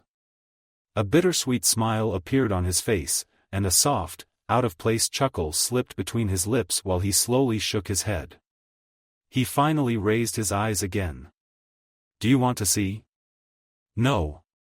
Toby narrowed his eye and raised his arms threateningly, hands primed and ready for a jutsu. A bitter grin appeared on the boy's face. That's not an option. Minato blinked and the boy was gone, faster than even he could track. Minato spotted him again, standing directly in front of the Uchiha, one finger touching his forehead at the thin line between his hair and the mask. Even from this distance Minato could feel the chakra the boy had gathered in his gut. Was released all at once, every last drop channeled straight into the masked man. The world around them suddenly stopped. Everything froze. Minato, Kushina murmured in a low voice, and he felt as a warm hand grabbing his trousers loosely. He risked a glance down at Kushina who was watching the exchange with wide eyes, their infant son carefully tucked in her arms, seemingly asleep. Chakra surged, and Minato whipped his head back. But none of them moved. The Kage narrowed his eyes and took an unsteady step toward the two, Kushina's hand holding onto him, then her warm hand slipped down on his legs. In the next second the boy dropped his arm and the masked man took a wobbling step backward. His only visible eye was wide, locked on to the stranger in front of him, then snapped to the small bundle burrowed in Kushina's hands. Minato immediately positioned himself between his wife and the masked man, making himself a physical barrier against the threat to his family.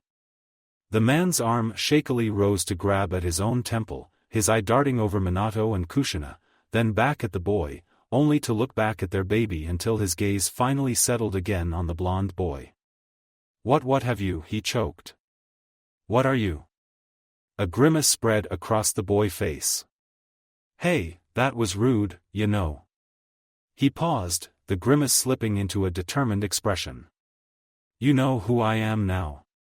So? Did you like what you saw?" The Uchiha took a threatening step forward, hands curling into tight fists, chest heaving. "Shut the hell up. That was just an illusion. Nothing more. No one has that kind of power." The stranger tilted his head to the side. "You really think so? Didn't you feel it? Didn't you feel me? Didn't you feel what I felt? Can your strongest genjutsu do that?"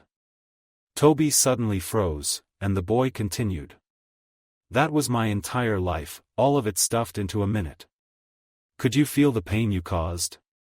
Did you see the destruction and chaos at your hands, the deserted lands? You had ruined my life. You murdered my parents, my sensei, my friends, my comrades, countless innocent men, women, and children, all in the name of peace. The words were heavy and harsh, but the boy's voice was calm, caring without even a hint of anger. Why did you show me that? Toby choked out. Because I know I can still save you. You're still not as far gone as you were back then. The boy took a hesitant step toward the masked man. You can be the savior you think you are. You can save those lives, you can save their future. But you have to accept reality. Accept what you've lost. This is the only way she can live on inside you, and not have her memory defiled while you hide in a dream world. The masked man hesitated for a second, his eyes softened for a moment, pleading. If that is the truth, if you have the power, then go back. His voice died in a plea. Save her. I want to, but I can't. I'm sorry.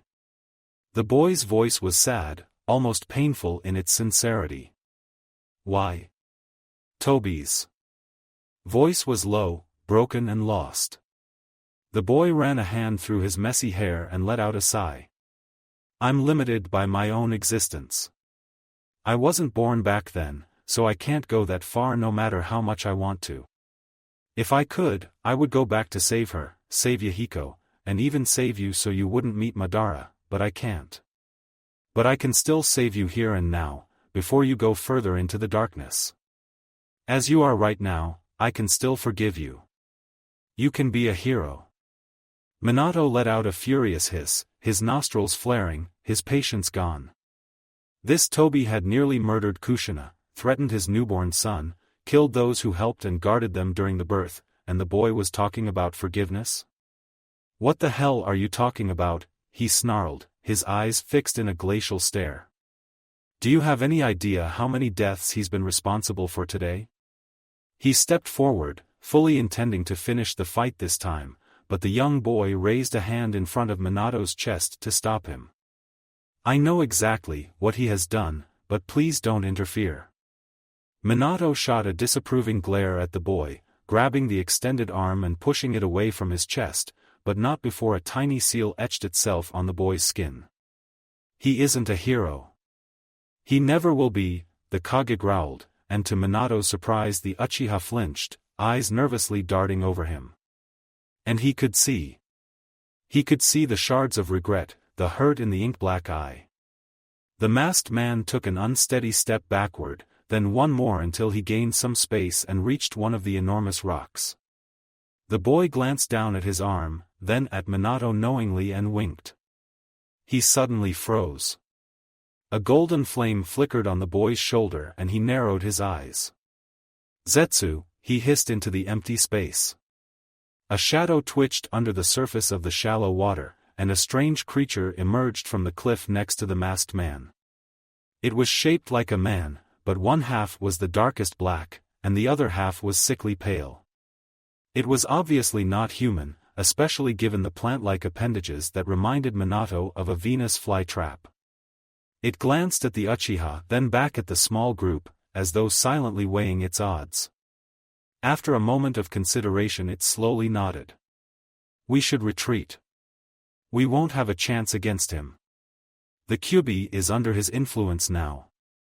We'll get it later, his voice crackled. The boy clicked his tongue in clear disagreement. You know I can't let you go. And didn't your bastard father tell you that it's rude to interrupt if someone's still speaking? He smirked, a cheeky grin stretching its way across his face. Right, aloe vera? Aloe vera, the creature repeated, his head tilting to one side. The cheeky smirk had vanished from the boy's face, replaced by a serious look as he turned back to the Uchiha. So, what's your answer? The masked man hesitated for a long second and glanced down at his unnatural companion, like he was waiting for his help. And advice. The creature didn't even spare him a glance, instead observing the boy in front of them with narrowed eyes. True peace is nearly in our grasp, it said. Don't let him manipulate you. A harsh snort bubbled out from the boy's mouth. Manipulate him? Me? He snorted once more before continuing, his voice serious again as he addressed the masked Uchiha. You were locked up for months. You struggled to get out and go back home, but they wouldn't let you go. Have you ever wondered why, all of a sudden, you were able to simply leave that cave? They even gave you a body to get there just in time to witness her death. Have you ever wondered about how convenient that was? Isn't it suspicious? The masked man froze at the words, tension gathered around him so thick it was almost touchable. The boy continued, think about it. The former Uchiha leader who fled from the word, faked his own death, and hates his clan, suddenly became sentimental, saved you, healed you, fed you and trained you? You? Why would he do that? He paused, waiting for his words to sink in. I know. He was old and weak and he needed someone to inherit his will. You were manipulated and used all this time. You were used as a mere tool, like some throwaway pawn on a shogi board. The boy extended his hand and held it there, waiting for the Uchiha to accept it. I can save you from that. The edge of the plant man's Zetsu's mouth twitched in displeasure as he glanced up at the unsteady Uchiha. Remember our goal. Your goal. A world where everyone would be happy. Where you would be happy. You would be able to see her again. You would be able to touch her again. I know you still see her when you're dreaming. You call for her. Nothing happened for a long silent minute. The boy drew in a shaky breath when Toby took an unsteady step forward, then another more confident one, then another and another until they were face to face. Minato's muscles tensed, and a kunai flickered to his hand. The boy didn't move from his spot, his hand still raised. Was it because of his naivety, or was it because of his confidence? Or maybe it was plain stupidity. Minato didn't know, but he knew one thing for sure. Something was going to happen, it could be good or bad, but it would happen. The Uchiha slowly raised his own hand and grabbed the boy's. His grip was loose for a second before a snarl escaped the mask, crimson-red pinwheel whirling and glinting with a sudden rage. His hold hardened into a painful grip, making the boy wince in surprised pain. Minato gripped the kunai tighter, ready to strike, but wooden vines exploded out from the soil, forcing him to jump away. He retreated back to his wife, kunai still raised. From the edge of his vision he saw as the masked man snarled and yanked the boy toward him. 3 golden clones poofed into existence, one bolting toward Zetsu to engage him in a fight, another settling down next to Minato and Kushina, watching the exchange with a worried expression. The third took a step toward his original to aid him, only to freeze in motion for a second then suddenly turn around and bolt into the woods. The original let out a snarl, "Hey! Where are you going?" But no answer came. He clicked his tongue in displeasure. Stupid fox. A kunai went straight toward the original's neck and he yelped in surprise, but stopped it easily, grabbing the hand that held it in an iron grip. He didn't move otherwise, his fingers curled around the Uchiha's, his eyes determinedly locked with the crimson pinwheel shining with annoyance. I know you. I know what you've had to go through. We're alike. The people important to you died and you're lonely. And this scares you, the boy said in a hushed tone. I know your dream was once to become Hokage. You wanted someone to acknowledge you. The boy exhaled tiredly then shook it off, his eyes hardening, his brow furrowed into one thin line as he snapped, but look at you now. Let me go, the Uchiha snarled, yanking his arm to free himself. But there wasn't real force behind the motion, and the boy didn't comply. He kept his hands tight on him and leaned even further. No one, not even the people important to you, would ever acknowledge the madness you're chasing right now. You're abandoning everything and running away. Nothing a real Kage would do. The boy finally loosened his fingers, and Toby slipped out of his grasp and jumped backward. He nursed one of his joints and stared at the boy. Minato could see again the faint unsteadiness in his posture and the shards of real doubt in his eye. Not anger or hatred, but doubt. It wasn't clearly visible, but it was more than enough for Minato to know that the boy achieved something important. He wasn't able to shatter and change Tobi's conviction, but he was able to shake the base of it. A little bit more and it would lose balance, crumbling entirely. Tobi narrowed his eye under the mask. I'm doing exactly what a Kage would do, but I have the guts to go even further. A Kage's goal should be to bring peace to their village. I'm bringing peace to the whole shinobi world, erasing everyone's pain with the infinite Tsukuyomi. The boy frowned, his eyes narrowing in immediate disapproval. That's bullshit. A real Kage would never choose this kind of shortcut. A real Kage would walk in front of everyone, enduring the pain, breaking through dead ends, and guide everyone to real peace, not running away in a dream world. A clone joined the boy's side, breaking the conversation, a small open scroll fluttering in his hands. Minato traced back the clone sight and found it locked on the plant man who was jerking on the ground, fighting against the inky blackness binding his body. Most of his white half was shrouded by an ink-black pattern, connected to the scroll by a thin ebony line. The clone pumped more chakra into the seal, and the string instantly twitched and continued dragging the bounded body toward the container. Seal with renewed force. The boy jerked a finger at Zetsu. Go ahead. Ask him how they knew she was in trouble. Ask him why he never helped her. Why he lured you out. Zetsu started to thrash more violently against the bindings, but it was a lost cause.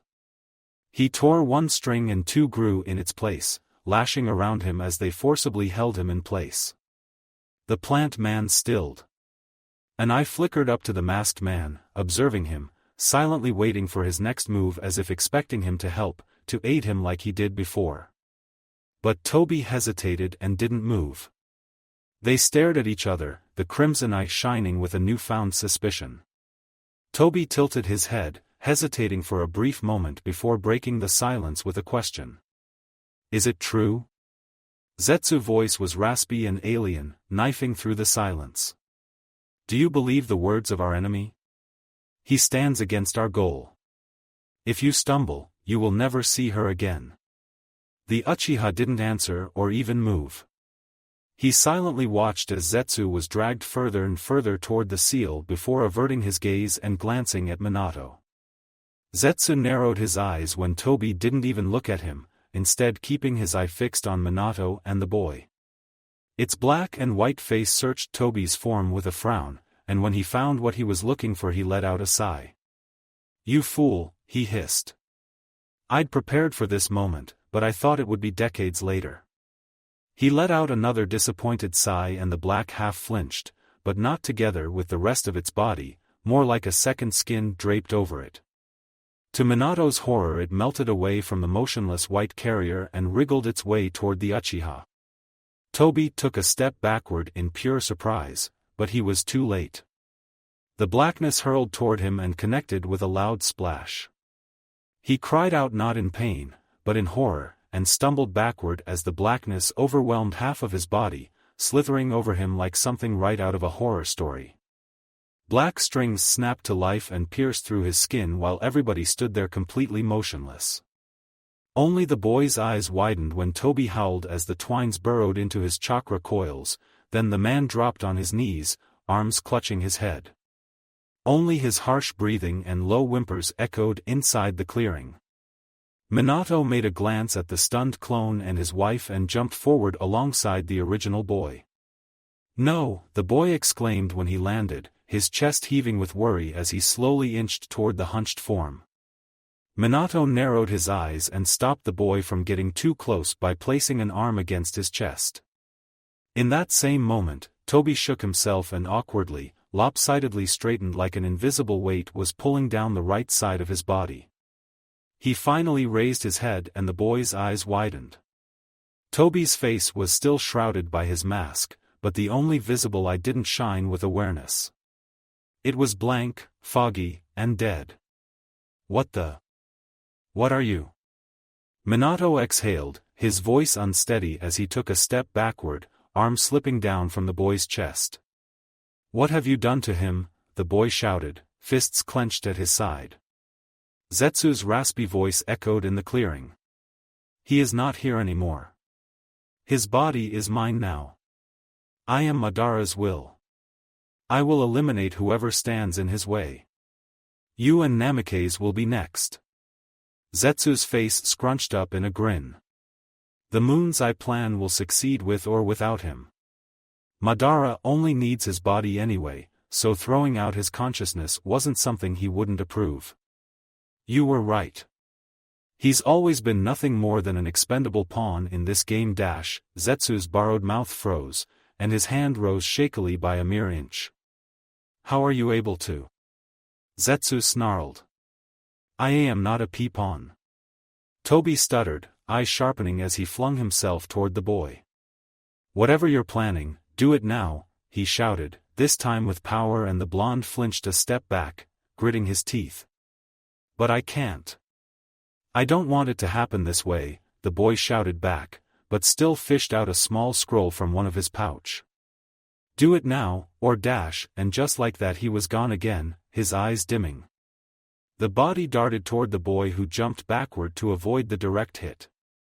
Get a hold of yourself, he shouted at Toby, who launched at him again, then froze, Zetsu's black form flinching on it, then suddenly melting from his body. It snaked in the shallow water, turned sharply, and lunged at Minato. The Kage was about to release the chakra he was holding in his gut for a Hiration when a sharp pain tore through his legs. He swept his eyes down, eyes widening at one of Zetsu's tendrils piercing through his leg. He fished a kunai from his pouch, raising it toward the hurling black entity still aiming for him.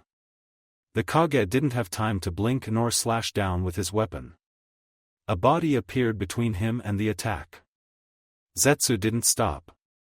He pierced through Toby's chest, expanding from the body, stopping a breath away from skewering him. Minato didn't hesitate. A Rasengan roared to life between his fingers, and he thrusted it forward even as he spun around his former enemy who had shielded him, hitting the black blob with a squealing sound. He blinked and the boy was next to him with a flash of gold, the long scroll flipping behind him. Minato glanced down at the huge pattern, but couldn't recognize it. It was a kind of container seal for sure, similar to the one the boy had previously used. Golden chakra flared and the seal pulsed like a beating heart. The ink jumped out of the paper like distilled light given form, as Zetsu lunged out of the pierced chest, tearing out from Minato's leg with the same motion. The golden ink whirled around Zetsu, ensnaring it entirely and sucking it back into the paper with a frustrated wail, and the seal immediately swirled closed. The seal tag oozed a thin line of smoke, then everything fell silent. Minato grunted in pain, grabbing his injured leg immediately. He heard the shallow water splashing around him as the Uchiha fell to his knees next to him, one hand grabbing his white coat, seeking support. He shook it off, flinching several steps back, eyes wide with surprise. He swept his coat where the Uchiha grabbed it, like the touch was infectious, but released it in disgust as soon his fingers touched something wet. He raised his hand, his fingertip stained red from blood, but not his. His felt his own slowly trailing along his shin, disgustingly sticky, but still pleasantly warm as it was snaking between his cold toes. His gaze wandered down his coat, dimly noting his side painted in flaming crimson where the Uchiha touched him. Minato stared up into the lonely eye, held the contact for a long unnerving second, then his gaze traveled down onto the lacerated chest. It heaved unstoppably, oozing thick blood and spilling onto the already dark water. A gurgle echoed, and Minato raised his head toward it, staring into an eye flitting between black and crimson. It finally settled on ebony after the Sharingan flared one final farewell to the world, and the figure stumbled into the shallow water. The Kage was pushed over when the boy had rushed over the prone Uchiha. The golden flames that had surrounded him were gone, revealing his real clothes underneath. No, this shouldn't end like this, the boy mumbled as he collapsed on his knees next to Toby. It's okay. I'll finally see her again.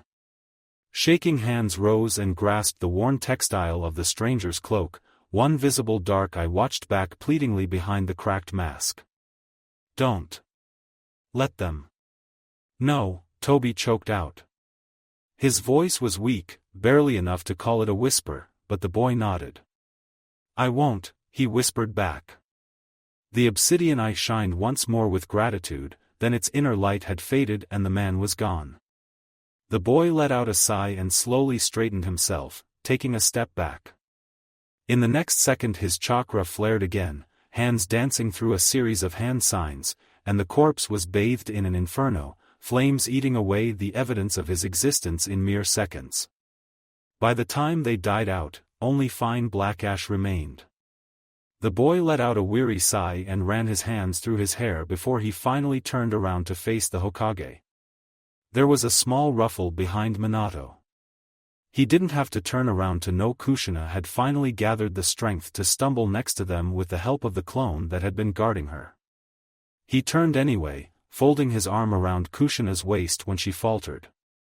When the clone was sure Kushina won't fail, it gave her a small reassuring nod and popped out of existence.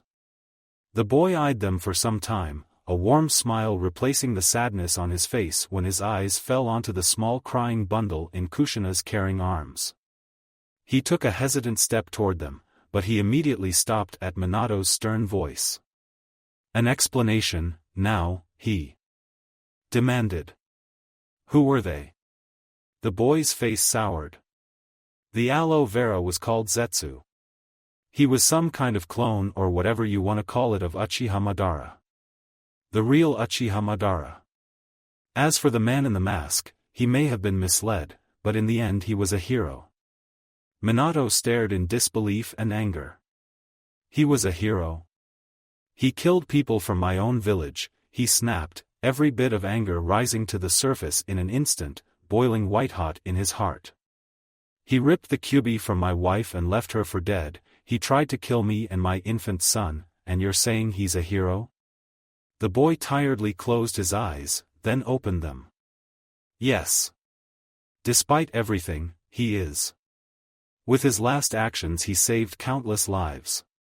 Let him rest as a hero." A sad smile appeared the boy's face and he opened his mouth to say more, but he was silenced by Minato's demanding gaze.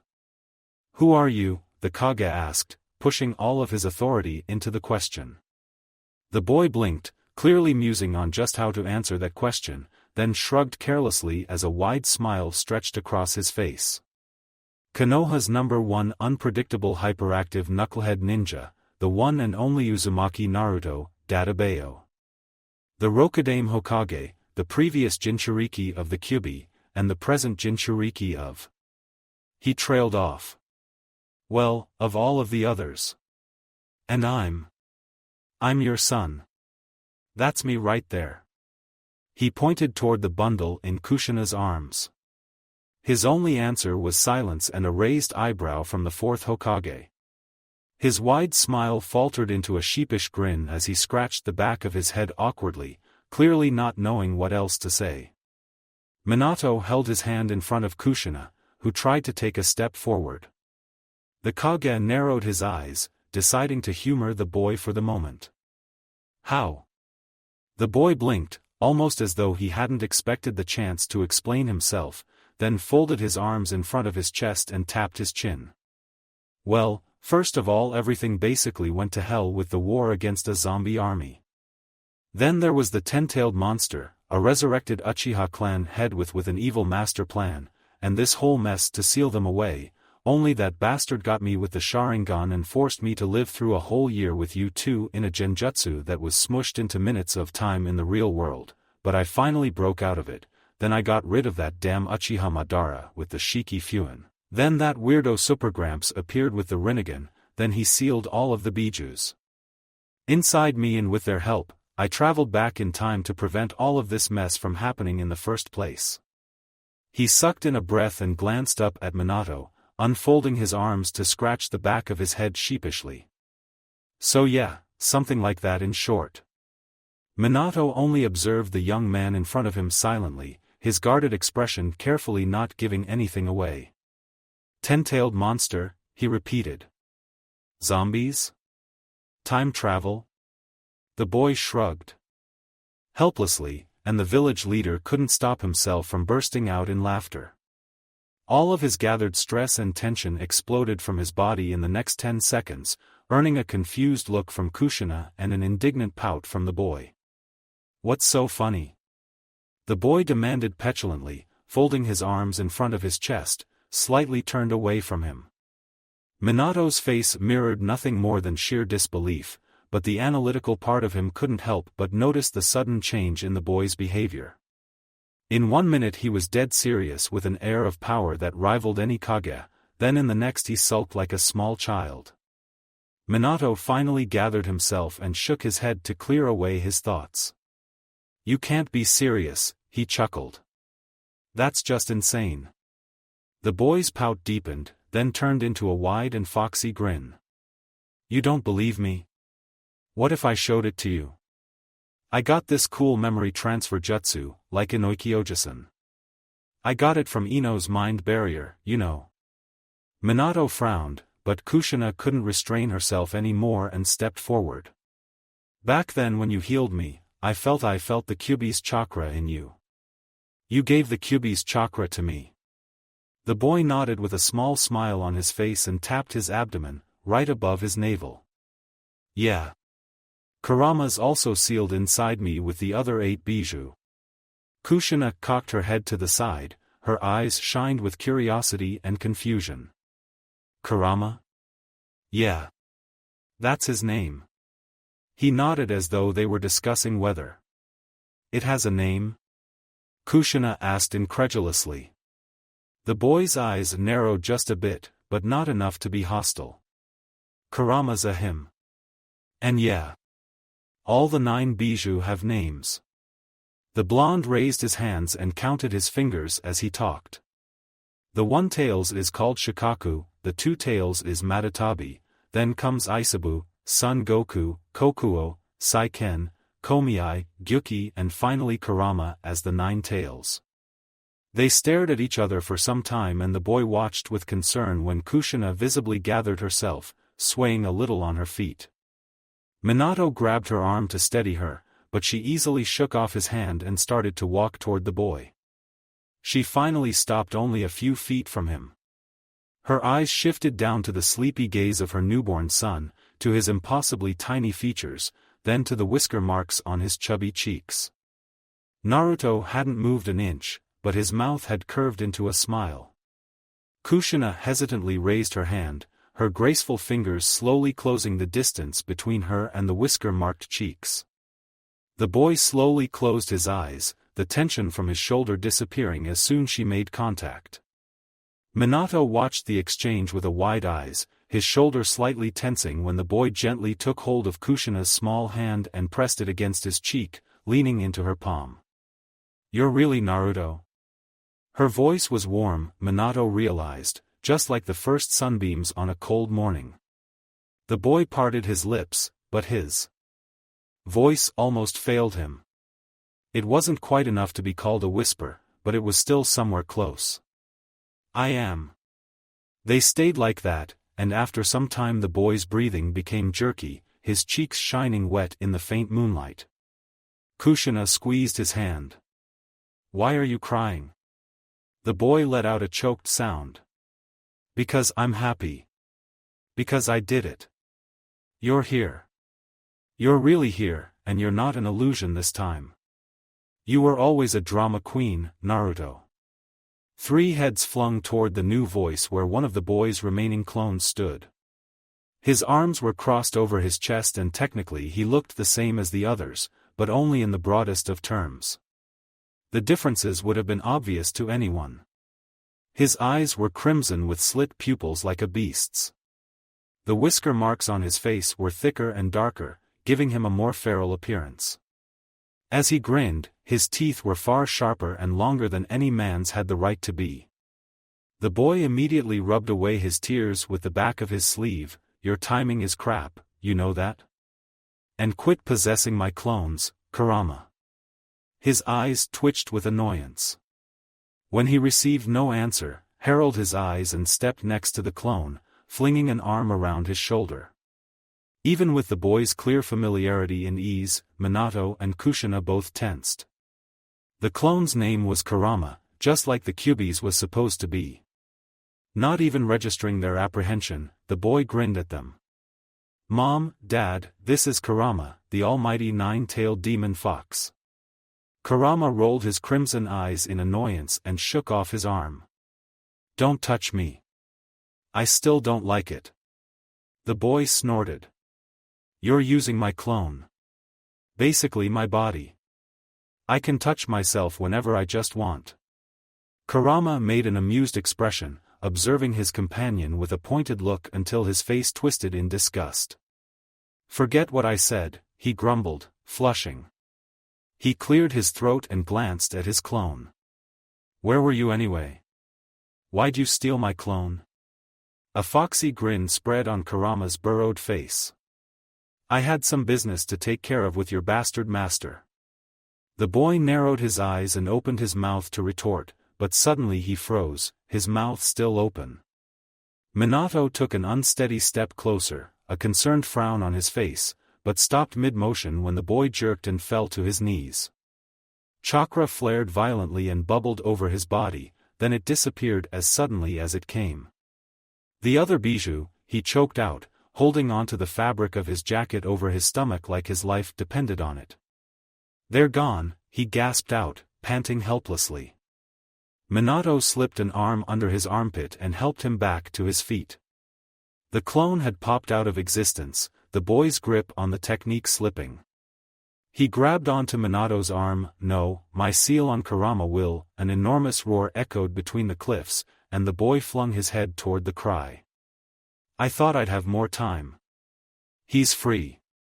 His hands moved rapidly through a long chain of hand signs. Before he could finish his technique, glowing golden chakra chains exploded from Kushina, snaking around the nine-tailed fox. She let out a grunt and pulled the chains tight around the fox, slamming it onto the ground again. With gritted teeth, she pushed the newborn into the stunned Hokage's arms. "Minato. I'm going to drag it back into me. You need to close my seal again." The boy vehemently shook his head and stepped in front of Kushina. "Your body can't take another shock, and I can't heal you like I did last time. You'll die if you do that again. Kurama needs a different vessel." Minato watched as his eyes looked deliberately to the crying bundle in his arms. It was like a hand of ice was squeezing his heart. "No. Dad, there's no other way. It has to be done. You knew this the second that Kurama was extracted. You know what it's gonna take to stop him." Minato opened his mouth to answer, but closed it almost instantly. His eyes became foggy, looking far into the distance and away from this terror for a moment before he managed to choke out a plea.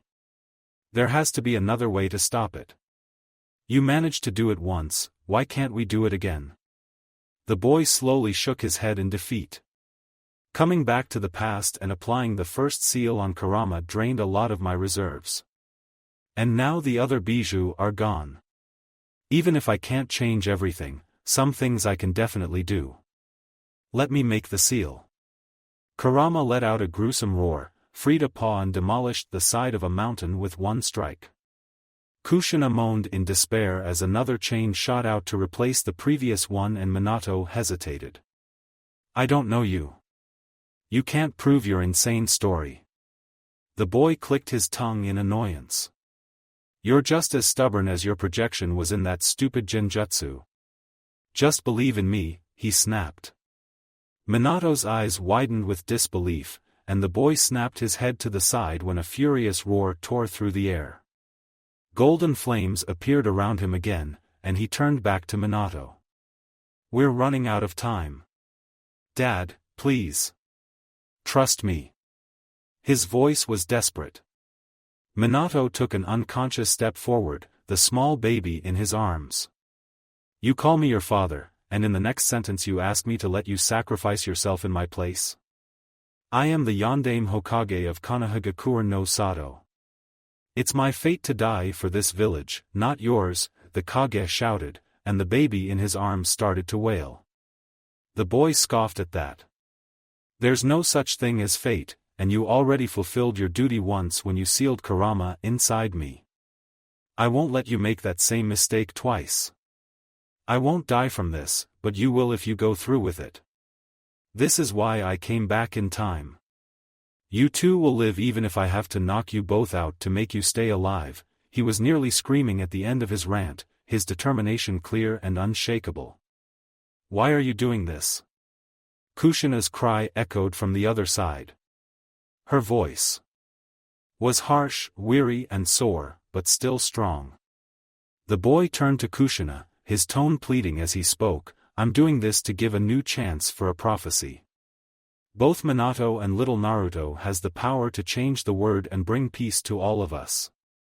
Minato grabbed the blonde's shoulder. The flames licked at his skin, but he wasn't burned. There was only a pleasant warmth. If you are really Naruto, why would you use yourself? The boy averted his eyes, unable to meet Minato's gaze with his own. Because there are some things which have to happen. And there are things which can't. And he paused, steadying himself and finally glancing up at Minato. And because that isn't my duty. It's Naruto's duty. He's still got a long way to go, to grow up, to become an awesome ninja, to become the Hokage who will surpass everyone before him, except this time he'll have his parents there to support him. Minato peered into the determined eyes for some time. This time? What happened to us in your timeline? The boy closed his eyes for a moment before opening them again, and Minato finally really realized just by looking in those sad blue eyes, that in another timeline he died. And not only him, but also Kushina. That the baby in his arms grew up into the same boy in front of him without parents to welcome him home after a long day at the school, say, good job, after getting a good grade.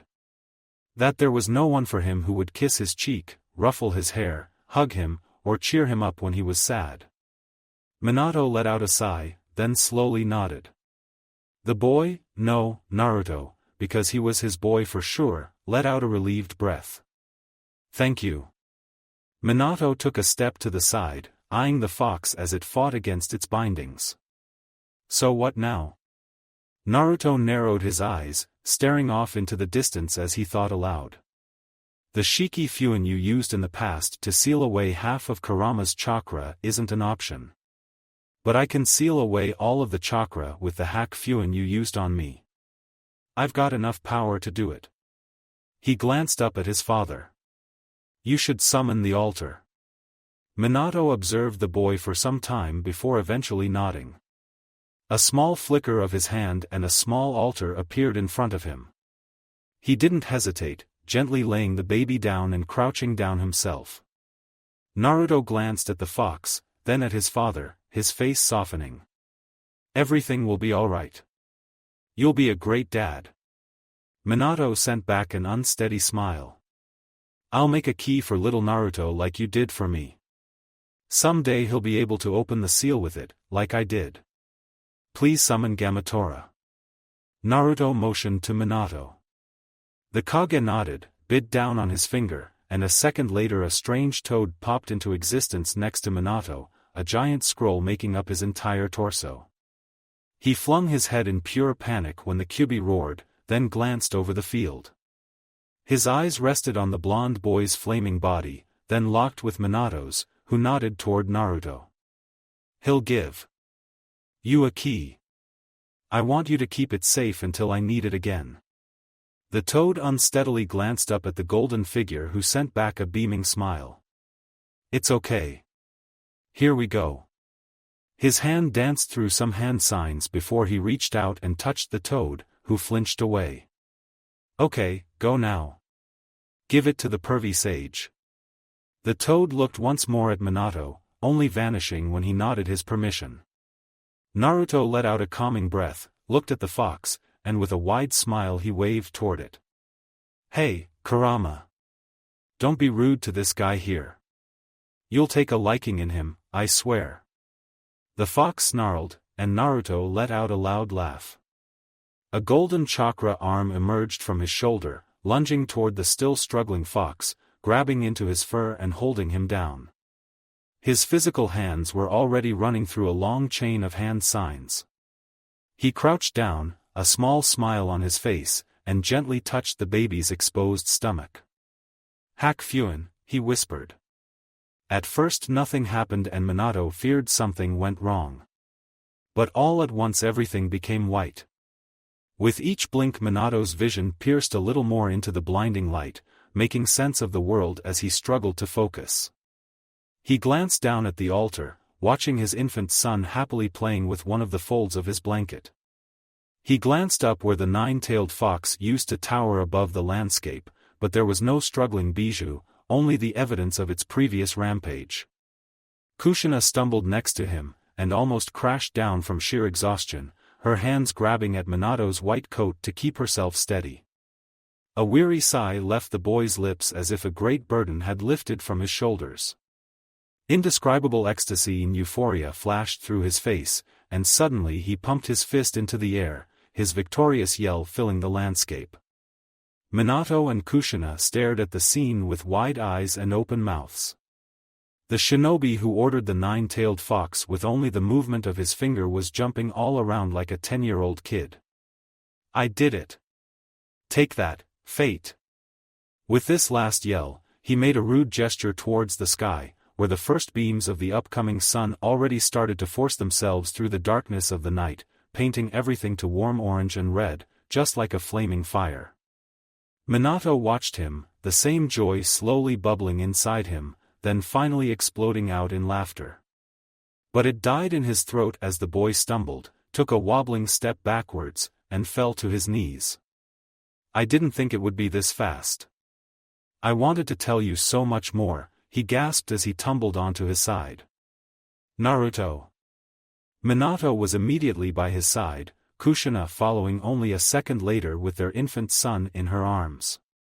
Minato's eyes roved over the body of his future son, looking for any injuries, but he found nothing beside his fading chakra.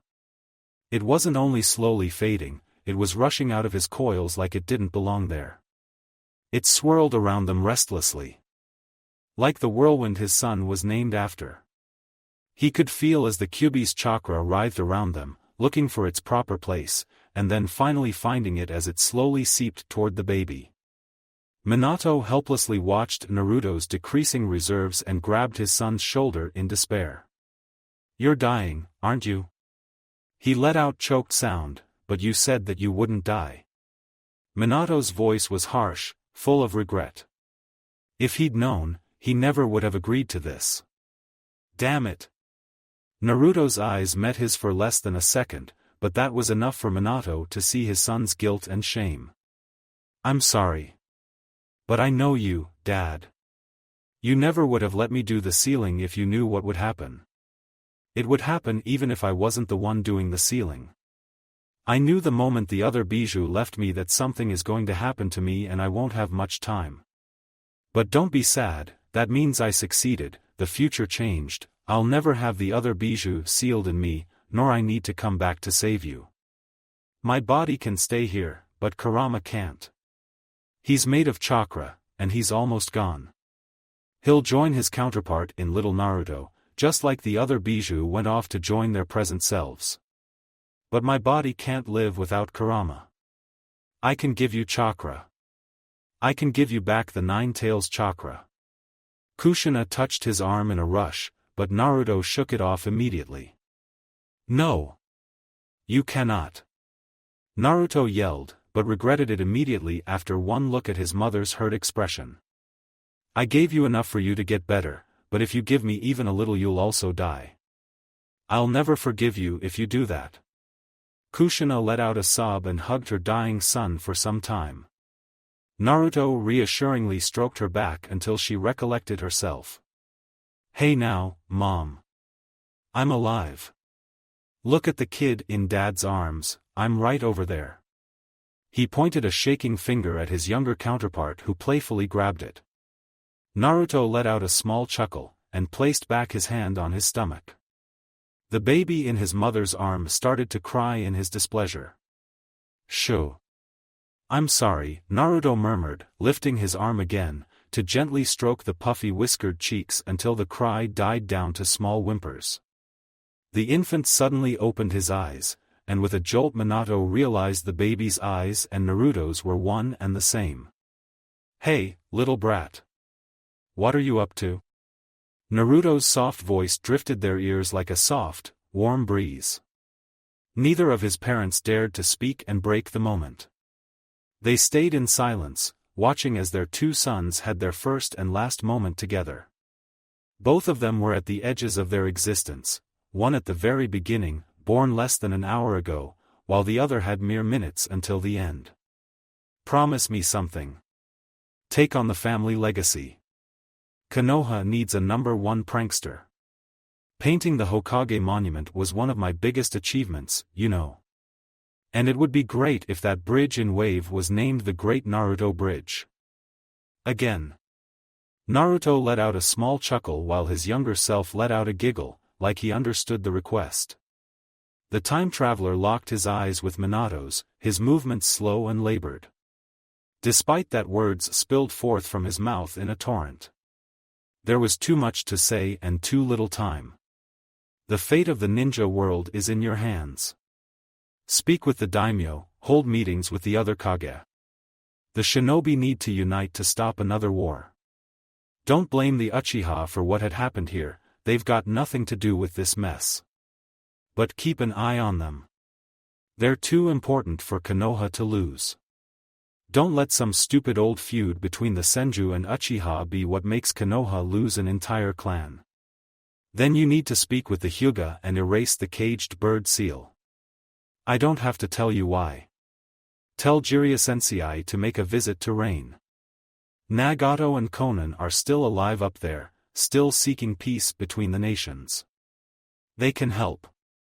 But first, when all of this has settled down, go to the 4th district as soon as you can with your best ANBU.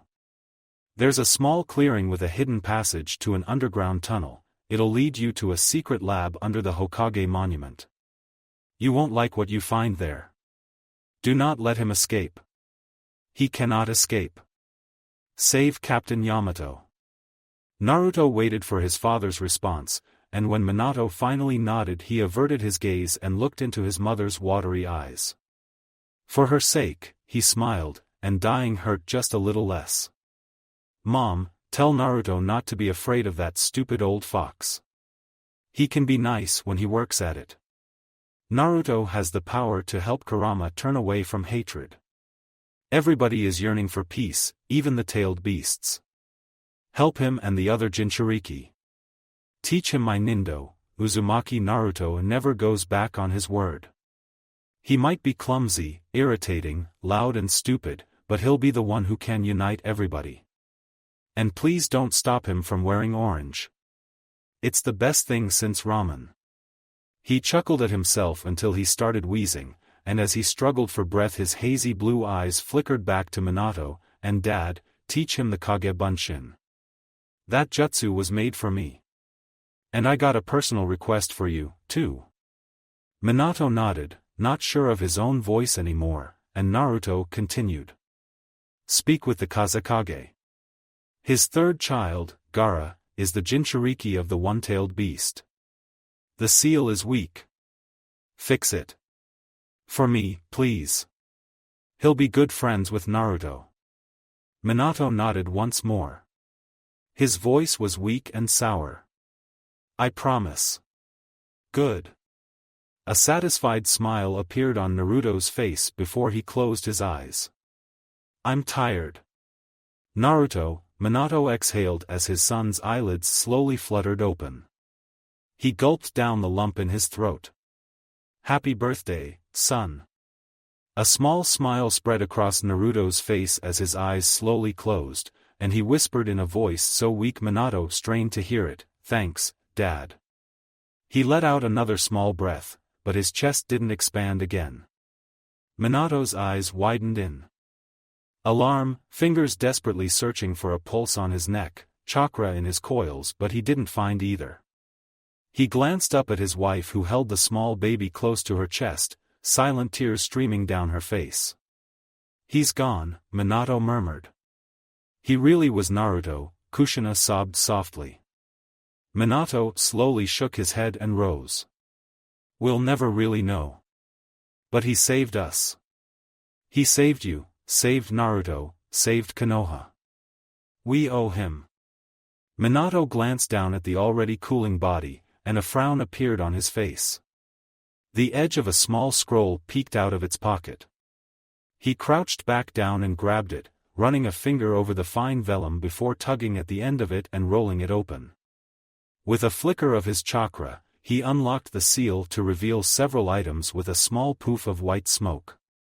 He stared down at items with wide eyes, his gaze lingering on the countless photographs of born or not yet born people. Kushina curiously leaned over his shoulder when he grabbed a faded orange notebook, childish handwriting scribbling out a name on the cover. Property of Uzumaki Naruto, she read out loud. She glanced down at the baby in her arms. Hey, that's your name. But then, what will happen to his name? She glanced up at Minato. I can wait for another child to name Uzumaki. Namake's has a nice ring to it, don't you think? Minato's face softened. Yeah, he agreed. Namake's Naruto sounds good. Series ends here. Thank you for watching. I hope you enjoyed it. Make sure to like and subscribe, and don't forget to share this video with your friends.